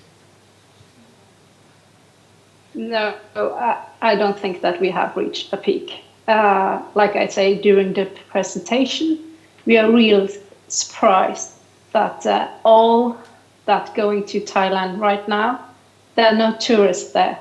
We from before we thought that a lot of consumption in Thailand were going to the tourist industry, but there are almost no tourists in Thailand right now. So, and we are just like totally just 5% behind last year. So whenever Thailand is open up again for tourists, those consumption will be added on top of what Thailand is consuming now. So my expectation, our expectations that there's a higher peak to come. That I think. Sounds fantastic, and I guess that all the people here in the room should also be very happy about that. And if you then add what Asbjørn was saying earlier, that we actually don't think that the market has gone down at all, but in effect that Norway has lost a bit market shares, but the market is still stable. So Asbjørn, you were thrown into this a year ago. You came down and you thought that, oh, everything is going to be fantastic, Thailand is new to me, and everything is going to be only one-way growth, and that's upwards. And now you're here in the middle of the COVID. How has your position and your work changed, and what have you had to stop doing, and what have you started doing more of during your work here? Well, first of all, the COVID-19 has changed everything for the Seafood Council, not only for me. We had to understand what can we do in this position. How can we help the Norwegian seafood industry in what was in an emergent, immediate crisis. We saw that as you saw with the air freights going up to enormous amounts. So in discussion with the seafood industry, we at the Seafood Council went through our budgets, saw what we can do, which markets should we invest more in, or the market that we should invest less in, so we could adapt to the situation as fast as possible. And we have seen during the crisis that it has been different. The waves have been different from the different countries. In Europe, it started in Italy, and then it moved to Spain, and then to Germany. So we saw that the different market was affected at different times. So that also meant that we were able to try to respond in regard to that. One of the things that has been important for us is that we have a strategy where we focus on building the knowledge and preference for the Norwegian origin. That's our main task. However, everything we do should also help with the sales of salmon. So it should drive sales of salmon. But of course, when you build a brand and communicate it in that way, there's more of knowledge building than it's on call to action advertising. So what we have done during this year is that we have shifted more towards advertising that is call to action, where we see the food itself, where we have campaigns like we do here in Thailand. So that's a shift that has been important in this role. When it comes to myself and being here in Thailand, the one thing is doing the marketing campaign and understanding what can we do, what can we not do during this situation, but also being alone out here, where the Norwegian industry need to sit back home like Hans Petter and Butzarin are doing now. We can try to gather as much market information as possible and try to feed it back to Norway as good as possible. So we try to understand the market, try to report back in short newsletters, in webinars, and so on. So that has been an important thing for us to do. But here in Thailand, I would say that obviously there has been a shift in the way we do marketing, where we prioritize more into the digital arena, because the sales have shifted also over to that arena. And we are not being able to be in store because of COVID-19 and the measures. But to end it off, I guess when you see the interest of today's seminar and how many people are here, clearly to those of you who are home in Norway, you can see that the Thai market is absolutely not dead. It's actually eager to embrace all the salmon, all the mackerel, all the trout, and other species that come from Norway. So I guess that all the people here tell you to continue to export as much as you can to Thailand so we can embrace this market, which is just growing and growing. Would that be a summary of this? Yeah, I think that's a great sum up. And I need to say that I'm very happy that all you speakers were able to give so good presentations, and also you back in Norway that you could help us out with your knowledge. I really appreciate that. And even though we should have met physically, I hope that this is a session that in some way feel that you are connected a little bit closer together. So thank you so much, everyone, for showing up here physically. Thank you to those who have been watching the live stream back home in Norway or elsewhere in Southeast Asia. And thank you to the speakers. So with that... Thank you, Asbjørn. And don't forget one thing. We are actually at TIFEX these coming days. Do come out and visit the Norwegian Seafood Council's stand, because contrary to what many exporters or national export organizations have done from other countries, Norway is still present because we believe in the Thai market. Thank you. Thank you.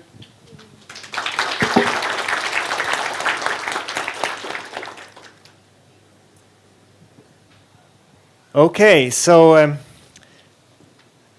the live sending could go to an end. So because what's happening now, it's difficult to share. But we will be serving food here, and Chef Jib will be serving very nice Norwegian raw material with a Thai twist. So I really look forward to that. And we need to clear the room and go out on the veranda because they are reorganizing the chairs here. So we will need to get out in the heat for 5 minutes. I think you can cope with that. And I hope you enjoyed the seminar so far and that you will stay on here for a while longer. Thank you so much.